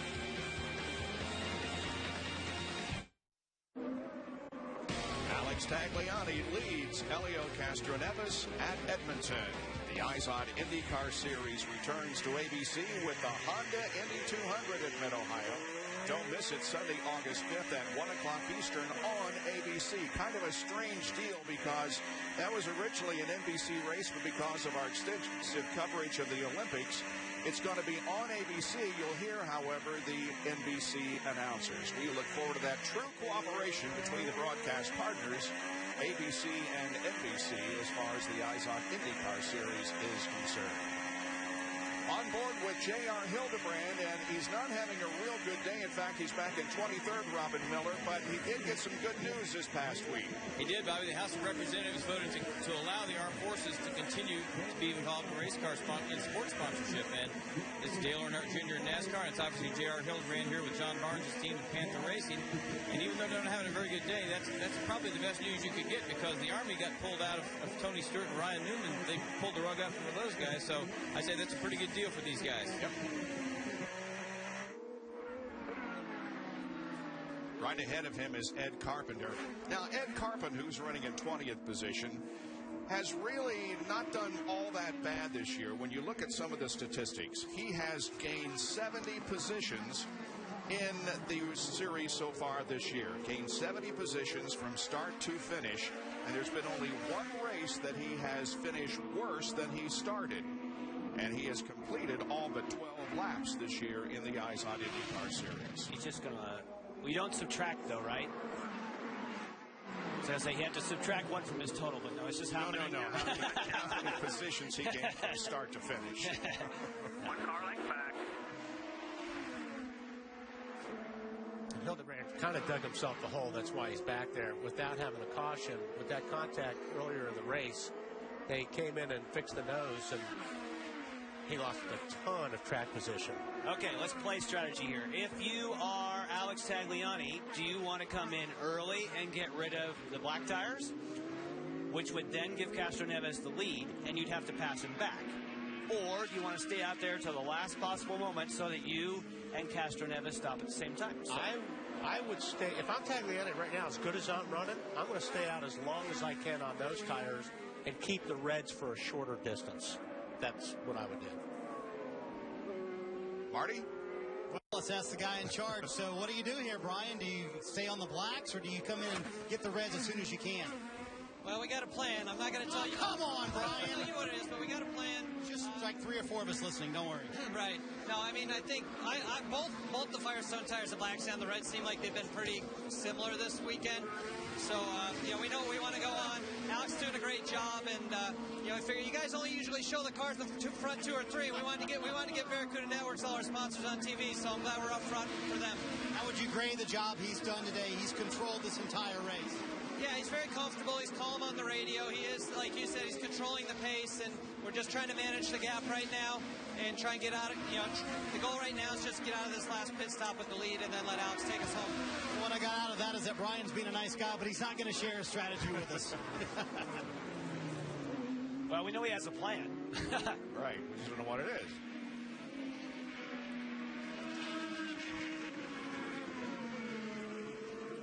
I think that, I agree with you, Wally. I think you don't want to put on the early side. When you have an advantage and you have a gap, I think you want to stay out as long as you can. It'll shorten your stint on the reds, and he's not under really that heavy a pressure right now from Castroneves. Will Power has really been moving up. On the 34th lap, he was 9.9 seconds behind Tagliani.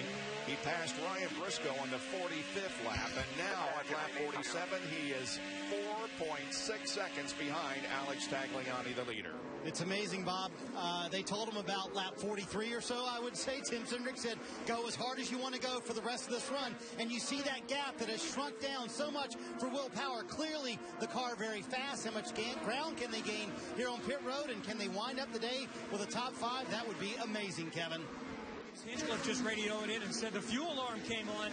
They told him, you're fine, don't worry about it. But then they immediately put tires out. He's going to come in here in just a moment. I think they're originally waiting another couple of laps, but Hinchcliffe is coming down pit road now at 16 miles an hour. We're going to start to see everybody coming in here for the next 2 to 3 laps. Briscoe getting some of the better fuel mileage. He's still 4 laps away.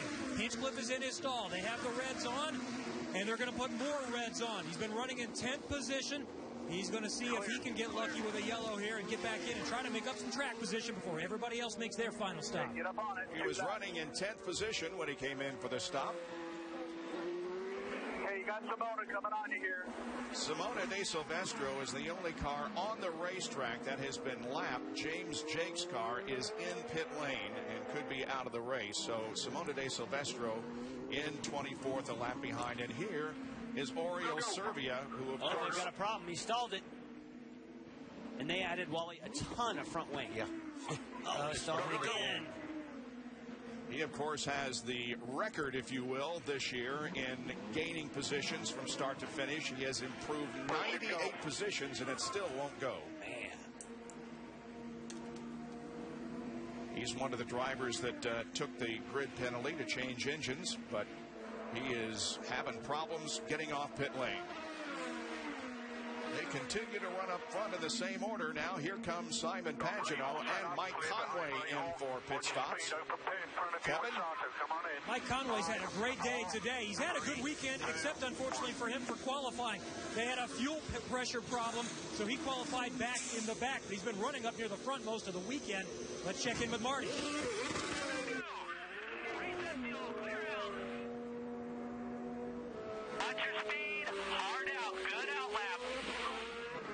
So Pagenaud will beat Conway off of pit lane. It'll come out right ahead of James Hinchcliffe. So they split. So Conway's stop, obviously, that gap between. Now Hinchcliffe was able to slide in between. Pagenaud 16th, Hinchcliffe 17th right now.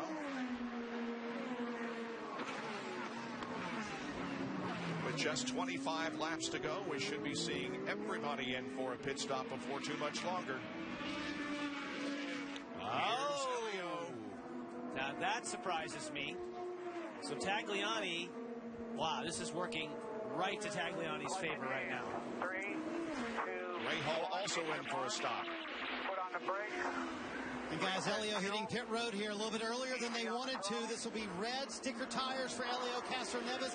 No changes to the car. John Erickson making the call to come early. Gain some time now on Alex Tagliani as he comes to pit road. Also coming to pit road, Justin Wilson running in the top 10 for much of that run. Sticker red tires for him as well. Half pound of both rear tires for Justin Wilson. The car extremely loose, especially off the quarter for Wilson to be running in the top 10. Rubens Barrichello is also... Rubens has gone from 7th to 15th. He's just not doing a good job on cold tires, fellas. And that's been the big problem all day. Okay. Now, seeing what Castroneves did, I think if I'm Alex Tagliani, if I am Brian Herta, I now hit the button and say, come in now. Yeah. Because you don't want Castroneves on fresh tires gaining that gap. He forced their hand by coming in. I think that was a good move. I don't care what his plan used to be. I think you pit now. Elio comes out in 8th.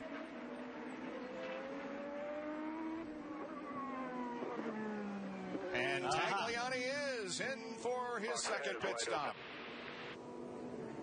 Coming to the attention of the Brian Herta Team Barracuda team. And here is the stop. Let's see how it goes for Tagliani. It's pit road, Bob. It'll be red tires, but it'll be scuffed red tires for Alex Tagliani, except the right front, which is a sticker red tire for Alex Tagliani. We'll see where he cycles out with Elio Castroneves. A quick stop for the 98 bunch. Clean off pit road, and we'll see where he cycles with Elio. And it's going to be close, but Elio, I believe, is going to have the advantage. Yes. Oh, That's what those sticker reds do for you. Nice job, Castroneves and a Penske team. So Tagliani comes out behind Castroneves, and Takuma Sato also behind Castroneves and Tagliani. That was a nice stop for the team, but you saw when he went to pull away, there was just a slight hesitation. It's amazing how just that delay makes that bit of a difference when you're leaving pit lane. Understand that Joseph Newgarden will have a drive-through because of a pit speed violation. Newgarden was in 19th. There's Will Power, who is currently the leader of the race. Let's see if he comes in this lap, and he will. Watch your speed limit. So that's the second lap that Will has led today. Well, let's see what he did on his in-laps. If he did a couple fast in-laps, hit our marks here. He might be up there with Castroneves. And guys, they've reminded Will Power to make sure he watches his speed limit. A couple of guys, as you guys just mentioned, getting caught for speeding. You see Elio Castroneves, left side of your screen, coming out of the last corner of the track for Will Power. It'll be no changes, all sticker red tires for Will, and 4 tires for Will Power. See where he cycles out with his teammate Elio Castroneves. A quick stop. Careful on the blend. Don't go to the and Power's leaving pit road, guys. And he's going to come out behind Sato and in front of Rahal. But boy, he made up a lot of ground. Oh, yeah. A lot of ground. And the way he was moving up on the racetrack before this pit stop, it's going to be interesting to see if he can get to the front. He's currently in 4th position. 22 laps remaining in the Edmonton Indy. Elio, Tagliani, Sato, Power, and Rahal, the top 5 back after this. The Edmonton Indy, live on the NBC Sports Network. 20 laps to go, and the leader is Elio Castroneves. Took the lead for the first time as a result of those pit stops. Takuma Sato has moved into 2nd position. You saw it on our non-stop, but a very nice move by Sato on Tagliani. Yeah, he just rolled it in there, and he carried a lot of speed on that pass. I'm surprised he didn't lock up the tires on that, but boy, that was very nice. And he is really fast right now. He's clicking off some very fast lap times. Carpenter ahead of you. Now, as far as the speed coming in, Tagliani won the way in, but Castroneves won the way out. It appears as though your outlap is what is so critical, and that outlap on those fresh tires gave him the lead. That is Ed Carpenter, of course, now between 1st and 2nd.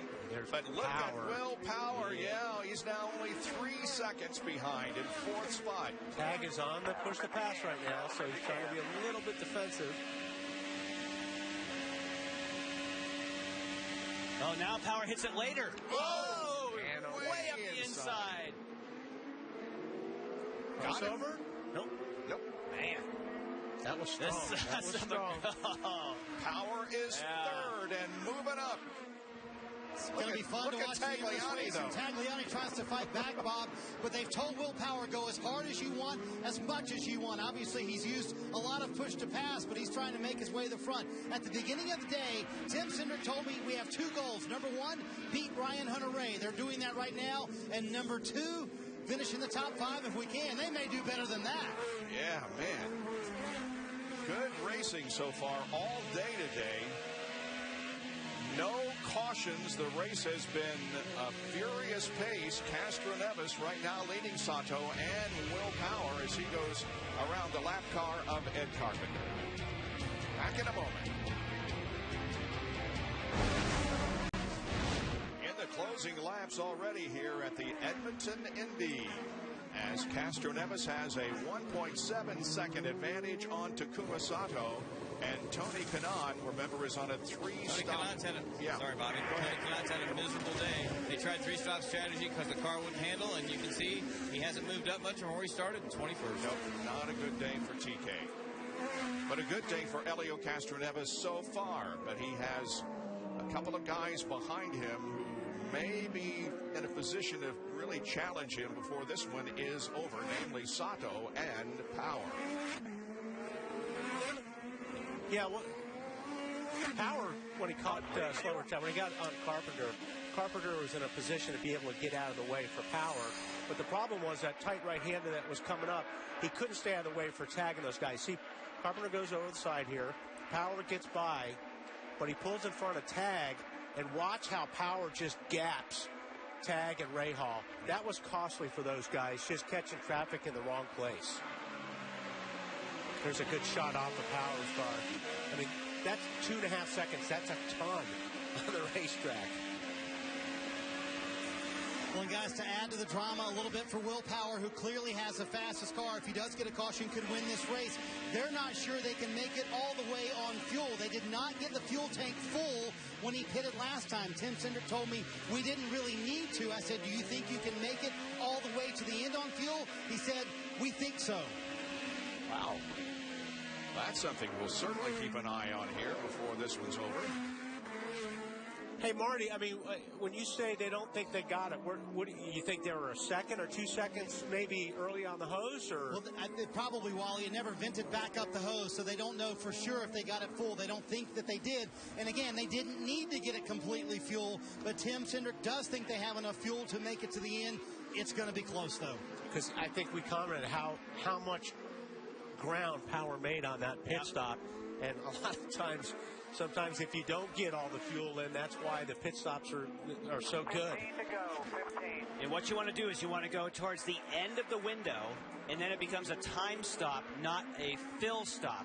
So you watch the stopwatch, you pull, but like you say, if you don't see the fuel in the vent hose, you know you're not full. You go, well, we stopped as long as we were supposed to. It was on the stopwatch, but do we have what we want? Yeah. Boy, Sato can close in on Elio at the end of the straightaway there, going into one. Here he is. I think Sato sees red right now. Yep. I mean, you know, he is driving. He's getting into the corners really, really well under braking. I think that's where he's the strongest right now. And let's see. But Castroneves has a lot more push-to-pass time than But they've Sato. told Castroneves not to use it. We heard Castroneves on the radio say, am I okay to use push-to-pass? And they said negative. So they don't want him to use it because he also had a quick pit stop. They may have also done a time stop for Castroneves. I don't care what they want. If Sato starts to pull up on me, I'm laying on that button. Push to pass, push to pass. There you go. Man, he So is now, right there. now he's allowed to use it. Let's watch him down the straightaway and into turn one. If Sato will make a move. I think Sato got, you know, he kind of blew that corner just a little bit. He got in there deep and almost hit Castroneves. So I don't think he's close enough this lap. But look how he gets in on the braking. I mean, he is smoking it down in the corners. Back to slot one. And look at Power back there in third, who's catching up. He's now less than 3 seconds behind. And for all I know, maybe Sato's brakes are not working very well. I'm saying he's going in deep, but maybe that's not. Well, maybe he's having a problem. When he's getting it turned, if you can get in that deep and still get it turned, I think that's good.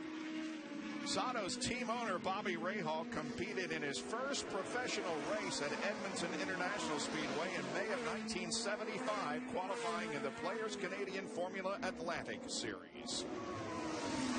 All right, Kevin. Bobby, he's talking on the radio to Takuma right now. Does he have anything for Elio down the stretch here? Well, I think we're pretty quick. You know, Helio's going to make it tough. You know, he starts blocking when he picks up his rental car at the airport. So it'll be tough, but I think we got the pace. We'll see. All right, thank you. And he warned Takuma of Elio's perceived blocking tendencies just a little while ago. Also, Elio has more push to pass, so Takuma was told to be somewhat conservative with that to make sure you have some at the end. I'm not sure he needs it. If he can get close enough to Castroneves under the braking zone, look at how far he goes in there. I mean, that's how you pass people. Traffic. J.R. Hildebrand is being lapped. He's in 21st position, so there are 20 cars on the lead. And did a fantastic job in not holding up either driver. It's one thing to let the leader go by, but you have to be fair and equal, and he was. Bobby Rahal's other team, the BMW team, is competing at Mosport in Canada also on this day. But he's having a great day with Takuma Sato here at Edmonton, running in second position behind Elio Castroneves. We'll be back in just a moment. Stay with us. Edmonton Indy on the NBC Sports Network is brought to you by Know the Long FlexPin. Ask your healthcare provider about the benefits of FlexPin today. And by Mother's Polish.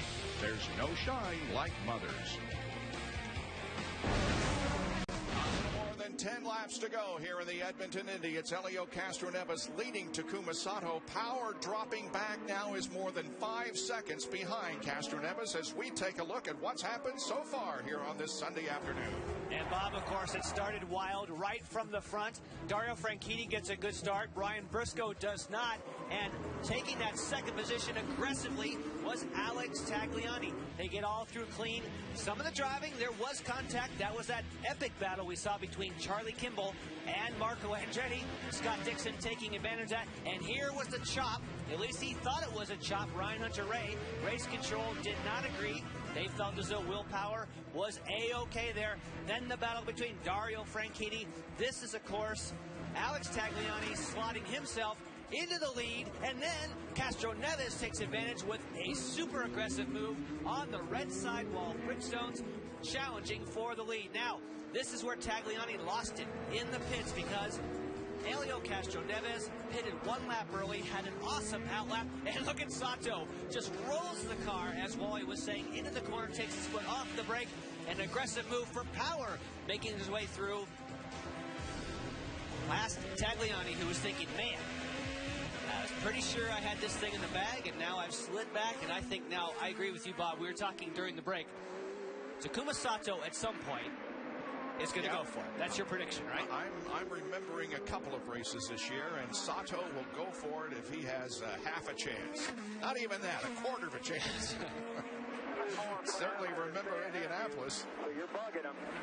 Yeah, you sure are. You're bugging him. That's what you want to hear. I'm bugging him. But he's working really hard. You see him slither in the braking area there? And that's the thing where I think Castroneves is at his best is in turn 13, which is making it tough for Sato to get close enough to try to make a braking pass down here in 1. 9 laps remaining. Wow. There's Power back there in 3rd spot with Graham Rahal right behind him. And then the lapped car, J.R. Hildebrand, before we get back to Tagliani, who's 5th. And Dario Franchitti, who started from pole, is in 6th position. Ryan Hunter-Reay, the points leader, is in 8th. And Scott Dixon, despite the fact that the engine quit on him for a short period of time, has moved back up into the top 10. He is in 10th position. And Mike Conway, who started at the back of the field, Wally, you said to keep a track of him, and he has moved up to 11th position for A.J. Foyt. And think about, we have not had a caution all day long. That's right. So he did that the hard way. Yep. And there are the points as they stand. Elio now 21 behind in 2nd position, and Will Power down to 3rd. Now, you talk about not having had a caution. This is one of the most physically demanding courses they've had all year. These guys, it's hot today. Certainly not like some in the Midwest, but it's pretty hot, and they have been just slamming these cars. These guys are going to be wrung out. Corner a little bit at a time. This race has never been run caution-free. There was 1 caution in 2009, but never a caution-free race. These guys have not used either one of these 2 front guys that even touched the push to pass yet for the last 5 or 6 laps. Yeah, you know. so 71 seconds for Castroneves, 55 for Sato. Left on the push to pass. There it is on top of the screen.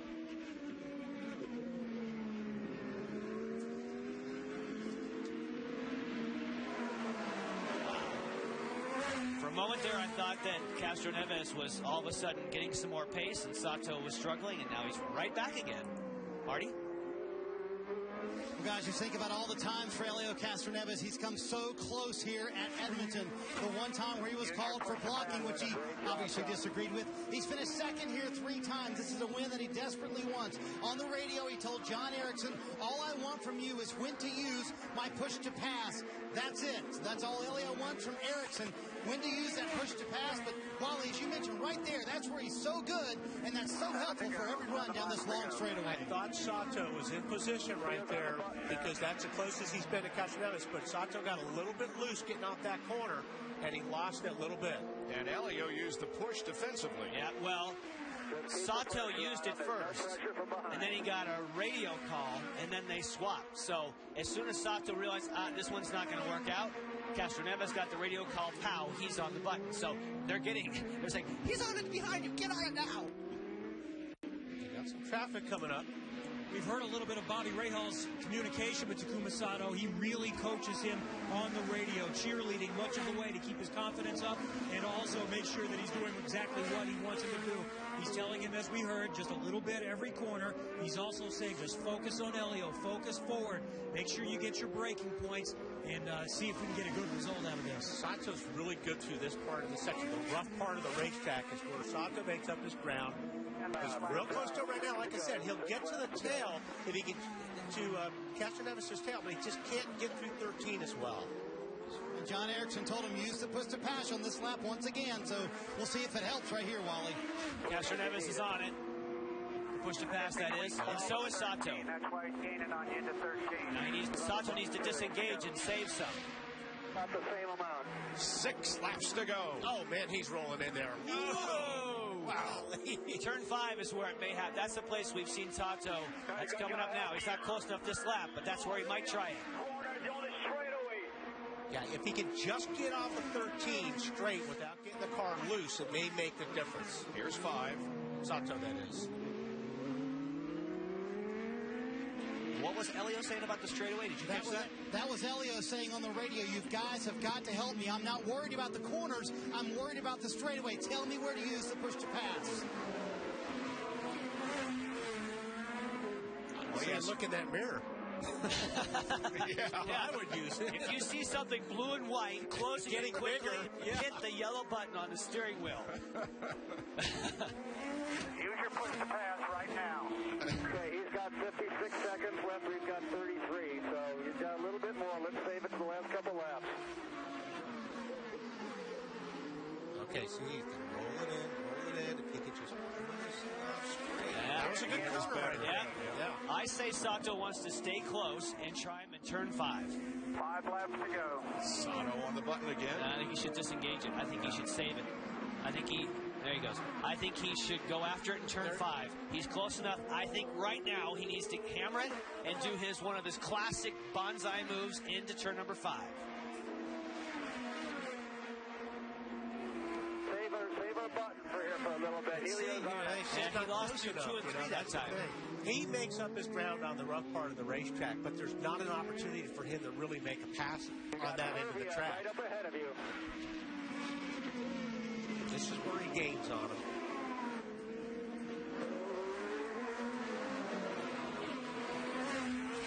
All right. Here's turn 11. Right there, and coming up to 12 now, and the straightaway. Traffic could, like I said, always can play a factor. Pass right now. That's Serbia. Okay, he told Castroneves to hit it now. A little bit every corner, 4 to go.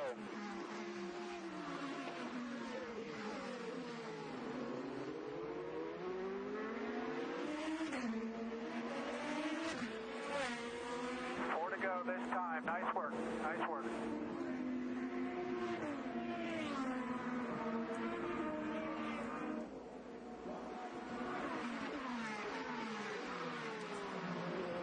Not as close that time into one. Yes, that only has 19 seconds of it left. Castroneves has 41 seconds. Yeah. That's a bet, obviously Castroneves is in a pretty good spot right now, having twice as much. Remember what happened in 2010 here at Edmonton? Elio Castroneves, I think you could say, was just a little unhappy. He was called for blocking. Here it is. When you go side by side like that with your teammate, and the guy just literally just take it away from you, it's just absurd. Well, the attitude may be a little different here in a few laps, as he has the lead, but he's being hounded by Takuma Sato. So he's got to save some for the last lap or two? I think you're right. Sato's going to have to make a bonsai at this point because he's not going to be able to do it with the push to pass. No. 3 laps to go. We only have 1 push left. Helio's got 4, so you got to save it. Oh, boy.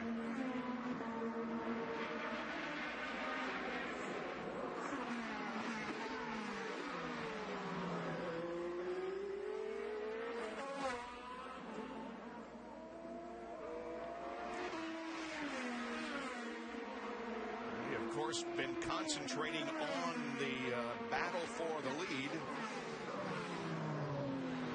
which has been a good one for the last several laps, and it appears it's going to go right down to the checkered flag. Ryan Hunter-Reay just passed Ryan Briscoe for 7th position. Hunter-Reay up to 7th. And here's that pass. Down the front stretch.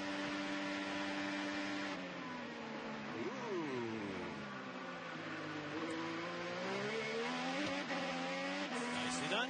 Yep. All right, one thing we haven't talked about Let's wait for the last lap.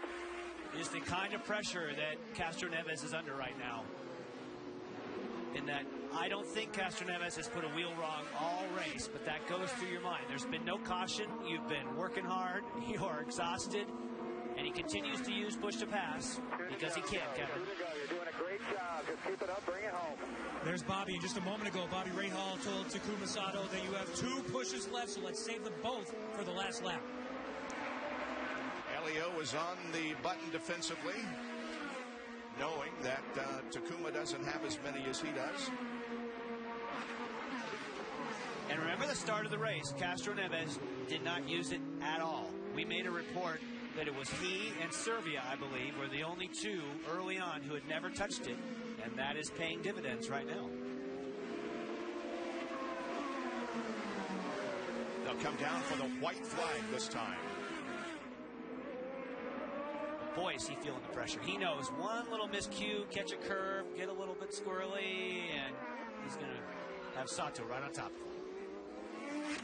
Winner at St. Pete earlier this year, Castro Neves. Okay, you've got 1 activation left. Sato's just looking for that opening. You know? If he can just roll in there and force the issue.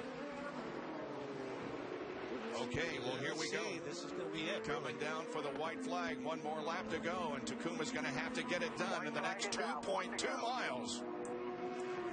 Last lap. Bring it home. Bring it home. White flag. Sato never even used it on the straightaway. They told him he only had 1 to go.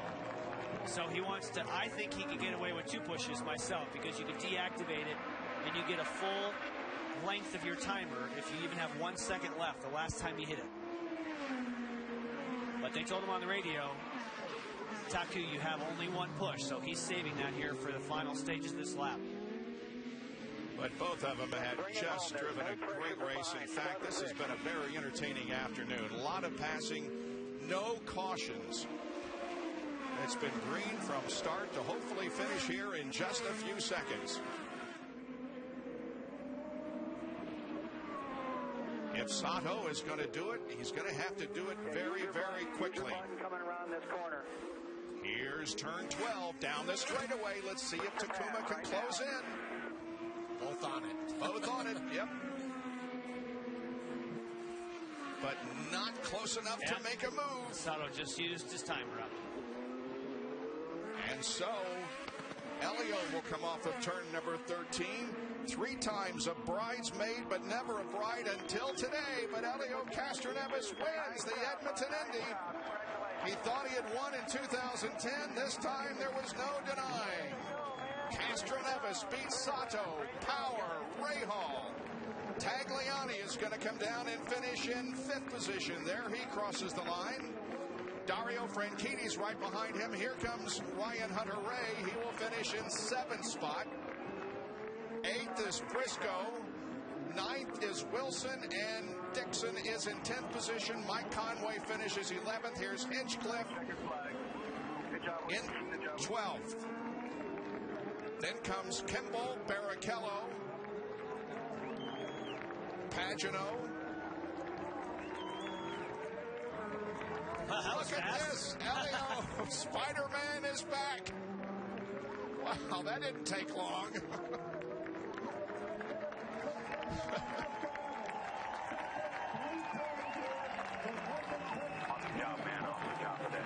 He now has more points than his teammate Will Power. Go to Mid-Ohio with Elio 23 behind Ryan Hunter-Reay in the championship, and Power third, 26 behind. Here's Marty with John Erickson. Well, I think his nerves have finally calmed down. Talk about that call, Erickson, to come in 2 laps earlier than everyone else and put on those reds. Well, we wanted to stay out of Hunter-Reay's way. The way it was working out, they were coming with us. We didn't want him coming across our bow. It was easier to just come a lap early. Worked out good. It did work out pretty well. How nerve-wracking were those final few laps? So Elliot saying, tell me when to use push to pass. Sure, yeah, I'm not sure he was understanding when I was telling him push to pass. He finally got it because Sato was hitting it here on the 12. So once we got him doing that, he was good. But that was good. All right, go celebrate with the team, John. Appreciate it. All right. Elio Castroneves in victory lane. I'm sure we'll see a fence climb in a moment, Bob. His 27th career win, his second this year, the other one coming at St. Pete, his first career win here at Edmonton. By the way, Simon Pagenaud spun out on the last lap. He finished in 20th position. But Elio Castroneves now makes his way toward victory lane, and we will be back to talk with him in just a moment at the Edmonton Indy.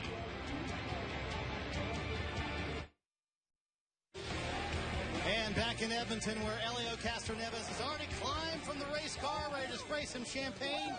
And as you said, don't shake me. That's what I was going to say. You said we won for the second time. What happened to the first win here? Well, you know what happened. I'm not going to go there. But first of all, I want to thank Penske Truck Rental. You know, what a great group of guys.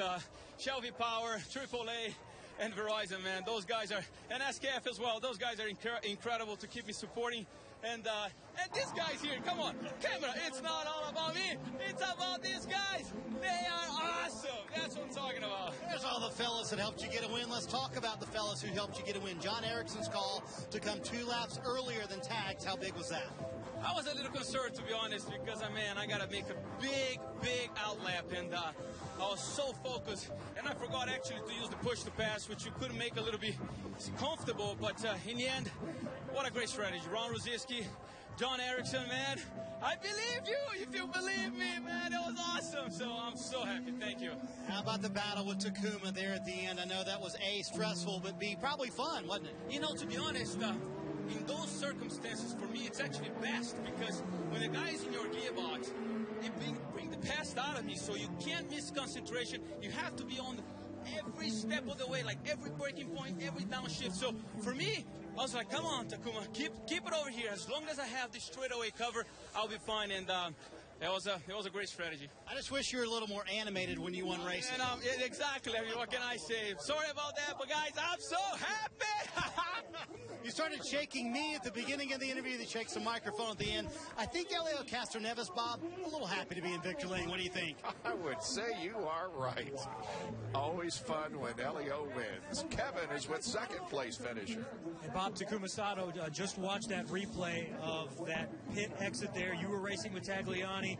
Elio beat everybody cycling through. You were that close. It was so close. I think the Penske team did an outstanding job for the pit stop. He beat it a little bit earlier than us, and kept coming on the red tire, and Tagliani and I pit it together, coming out just literally 1 second. It was a very close. Really impressive start to this race. You grabbed positions right at the beginning. At the end, chasing Elio, was there ever a point where you seriously considered trying to dive in? Well, I could see he's doing a lot of fuel saving because we didn't have a yellow today that we had to do a fuel saving as well as everybody else. But I could see also at this moment, Elio sometimes missed apex and a little bit struggling. I was also sliding, but I used the push to pass in the right way, and I dive into the inside, and this time it was a pretty good. All right, you now have finished the last 3. You've got your second podium. Are you on the right path with this team now? I think so. I mean, well, I'm absolutely happy with the Rayo Redmond and team. Did an outstanding job, really. After a couple of difficult races in Indy, and we come back in strong and showing determination, and I'm so happy with the boys and happy with myself. Great drive. Congratulations. Thank you. Second for Takuma Sato, his best finish in IndyCar, Bob. Yeah, outstanding afternoon for Takuma Sato. That's a happy team in addition to Elio and the Team Penske, who emerge as the winners. Now, we mentioned the 77 car, Simon Pagenaud. He was, he was spun on the last lap.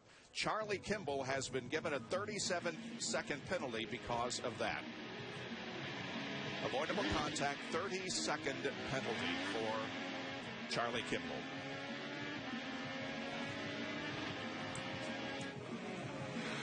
And here's another angle of it. Wow. How?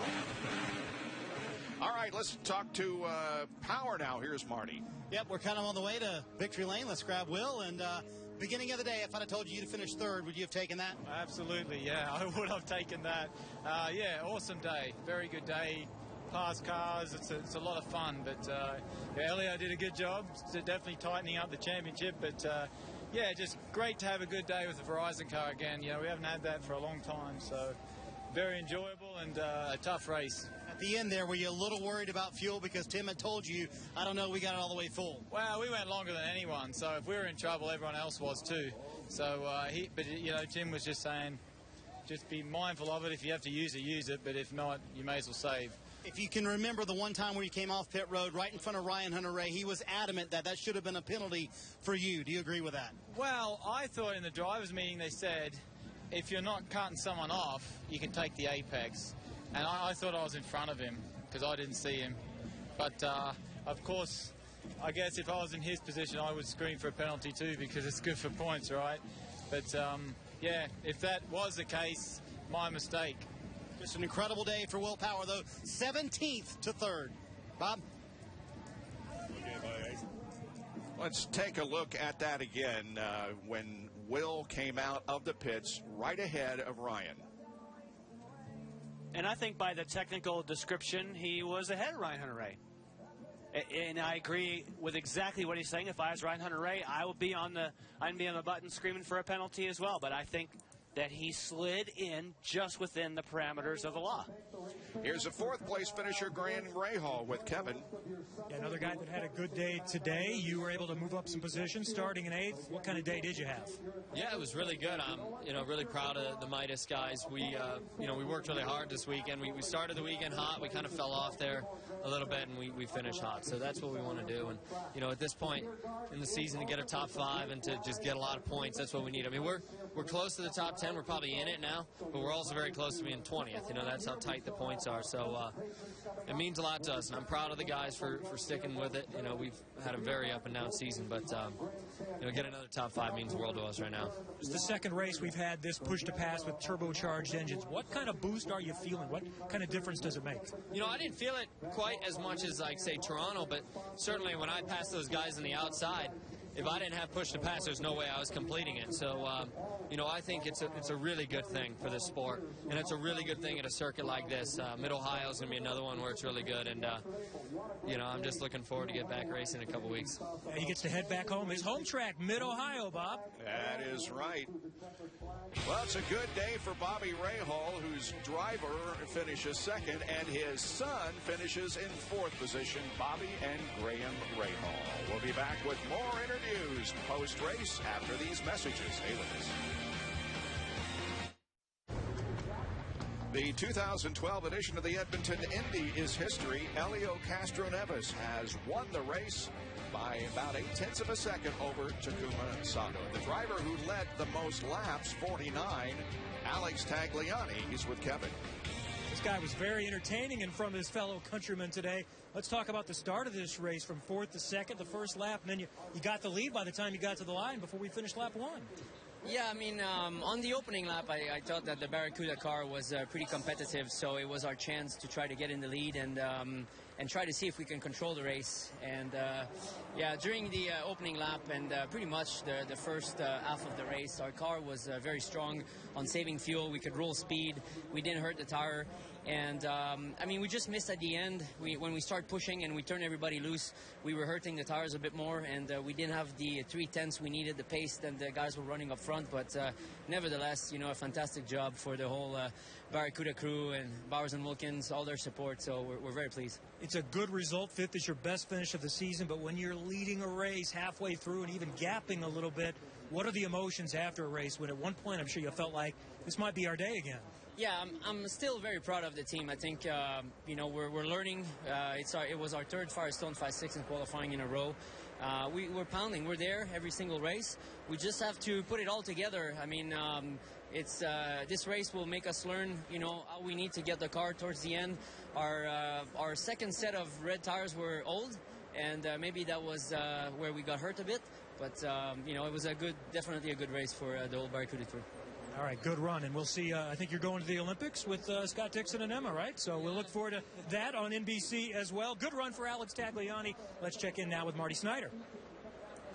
Well, Ryan Hunter-Reay in a bit of a hurry to get to Bo Barfield. Your take on what happened with you and Will Power there when he came off pit road?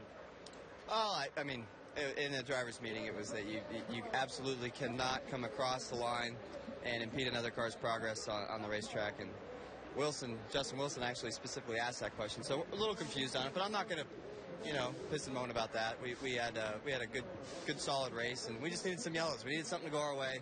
We didn't get it. It's unfortunate because I think we could have, had we had a yellow, I think on a restart I could have made up a couple spots. But I had a good start and just got to saving fuel and hitting my marks, hitting my numbers, and had good stops. It's just one of those days, We came home 7th and it wasn't very spectacular, but congratulations to Elio and Team Penske on the win. This is going to be a tough fight to the end, I guarantee you that. At the time, though, you did feel like it was a penalty for Will, correct? Oh, yeah, I expected it to be coming. I expected him to be pulling off, but it didn't happen, so I'll go talk to Bo about it, and we'll figure it out. All right, overall, though, assess the day. You feel like it was an okay day points-wise. You didn't lose too much. Yeah, we didn't lose too much, I guess. You finished in 7th when 2 guys you're fighting with in the championship finish on the podium is not very satisfying. But, we have a lot of racing to go. We need to be strong across the board, and this was definitely a bit of a bruise today, but didn't knock us down by any means. Ryan Hunter-Reay, 7th. Yeah, and still the points leader by 23 over the winner of the race, Elio Castroneves. Here are the top 10. Sato 2nd, then Power. Rahal and Tagliani were 4th and 5th, 6 through 10. Franchitti, Hunter-Reay, Briscoe, Wilson, and Dixon. Elio ties Johnny Rutherford for 12th in the all-time winner standings with win number 27. We'll be right back. Edmonton Indy on the NBC Sports Network is brought to you by IZOD. Go to IZOD.com to see the latest in IZOD color and performance. And by Honda, an official vehicle of the IZOD IndyCar Series.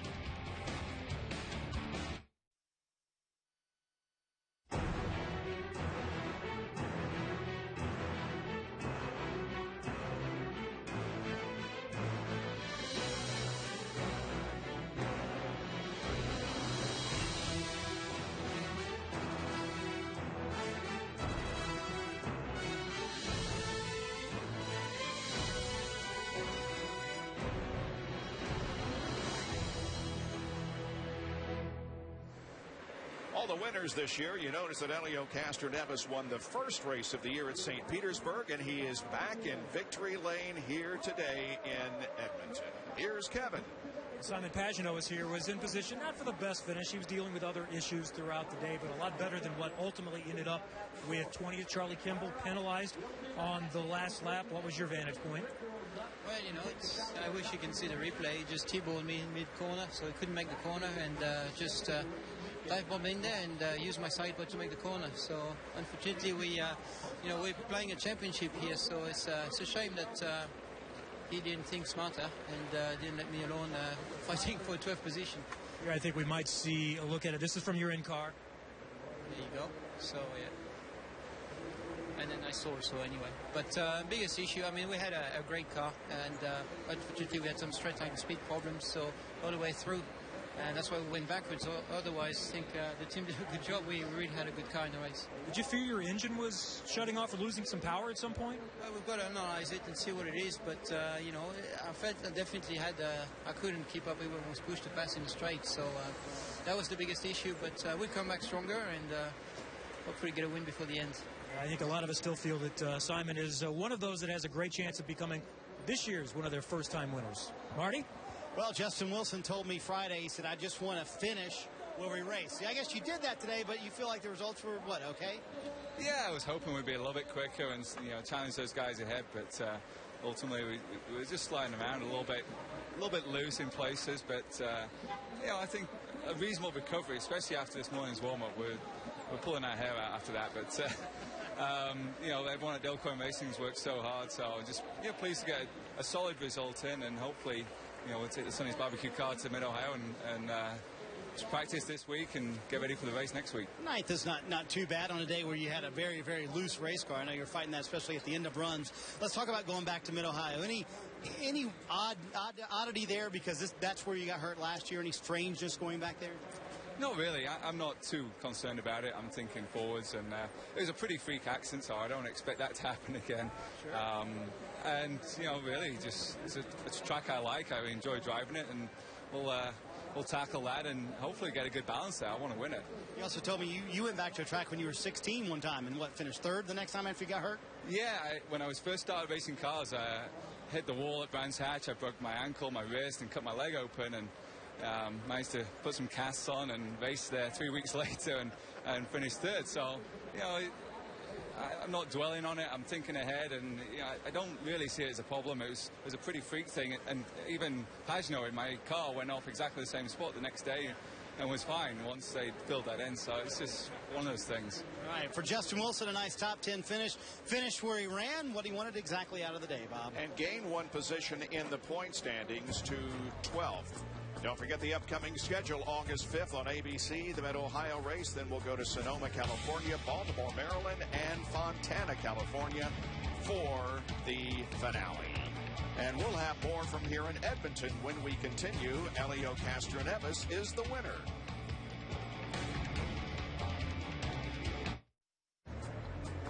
Elio Castroneves enjoying the spoils of victory here in Edmonton, Alberta. A couple of more interviews. Let's first go to Marty Snyder. Well, for Scott Dixon, on a day when the engine quits in the middle of the race, he still finished 10th. I guess, not too bad. What exactly happened with the engine, though? What was going on inside the car? It was just at the start, like the first 5 laps. Whenever I went into the big braking zones, the engine would go into neutral. I think it was the anti-stall was kicking on.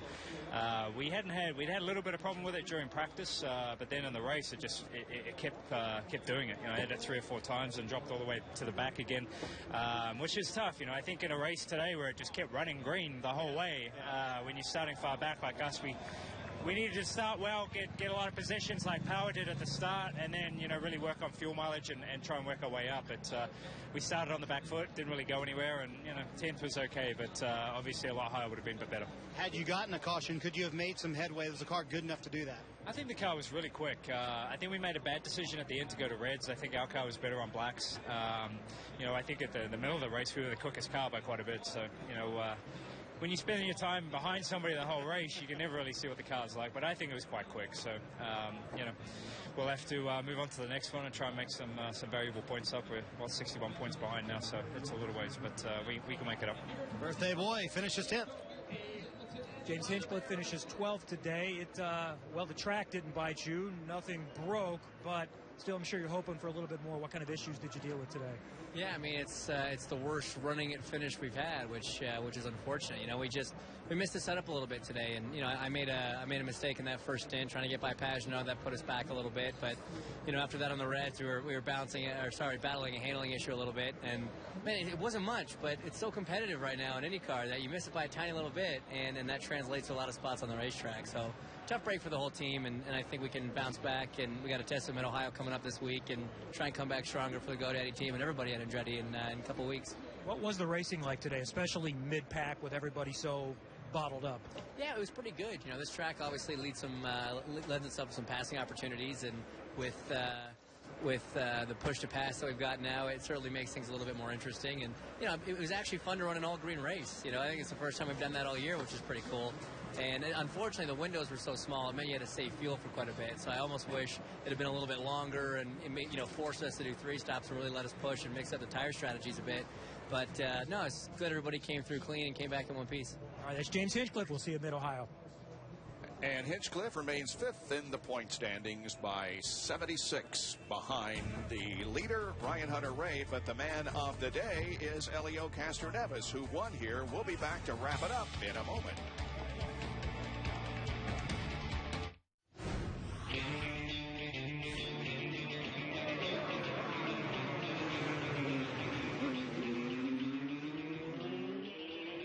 It was an Helio day.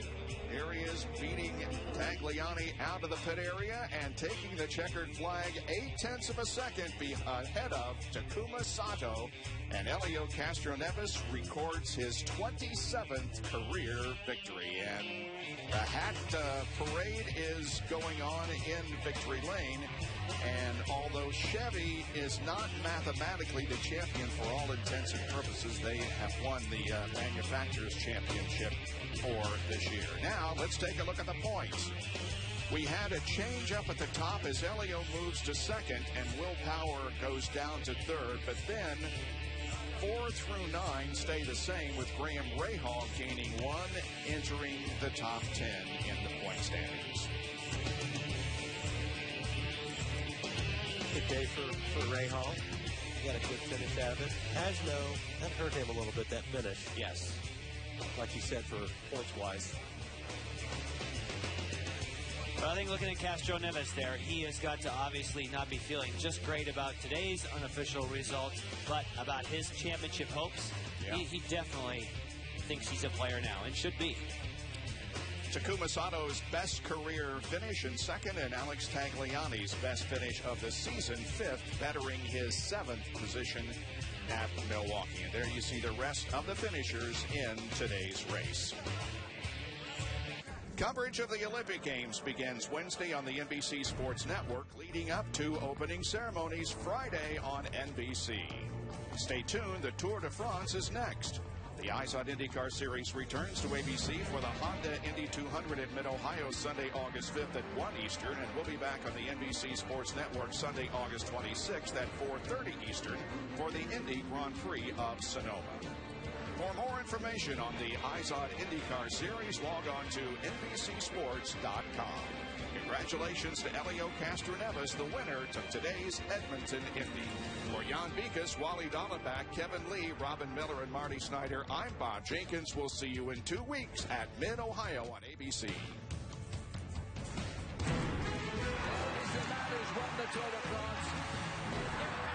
The NBC Sports Network thanks you for watching this presentation of the IZOD IndyCar Series.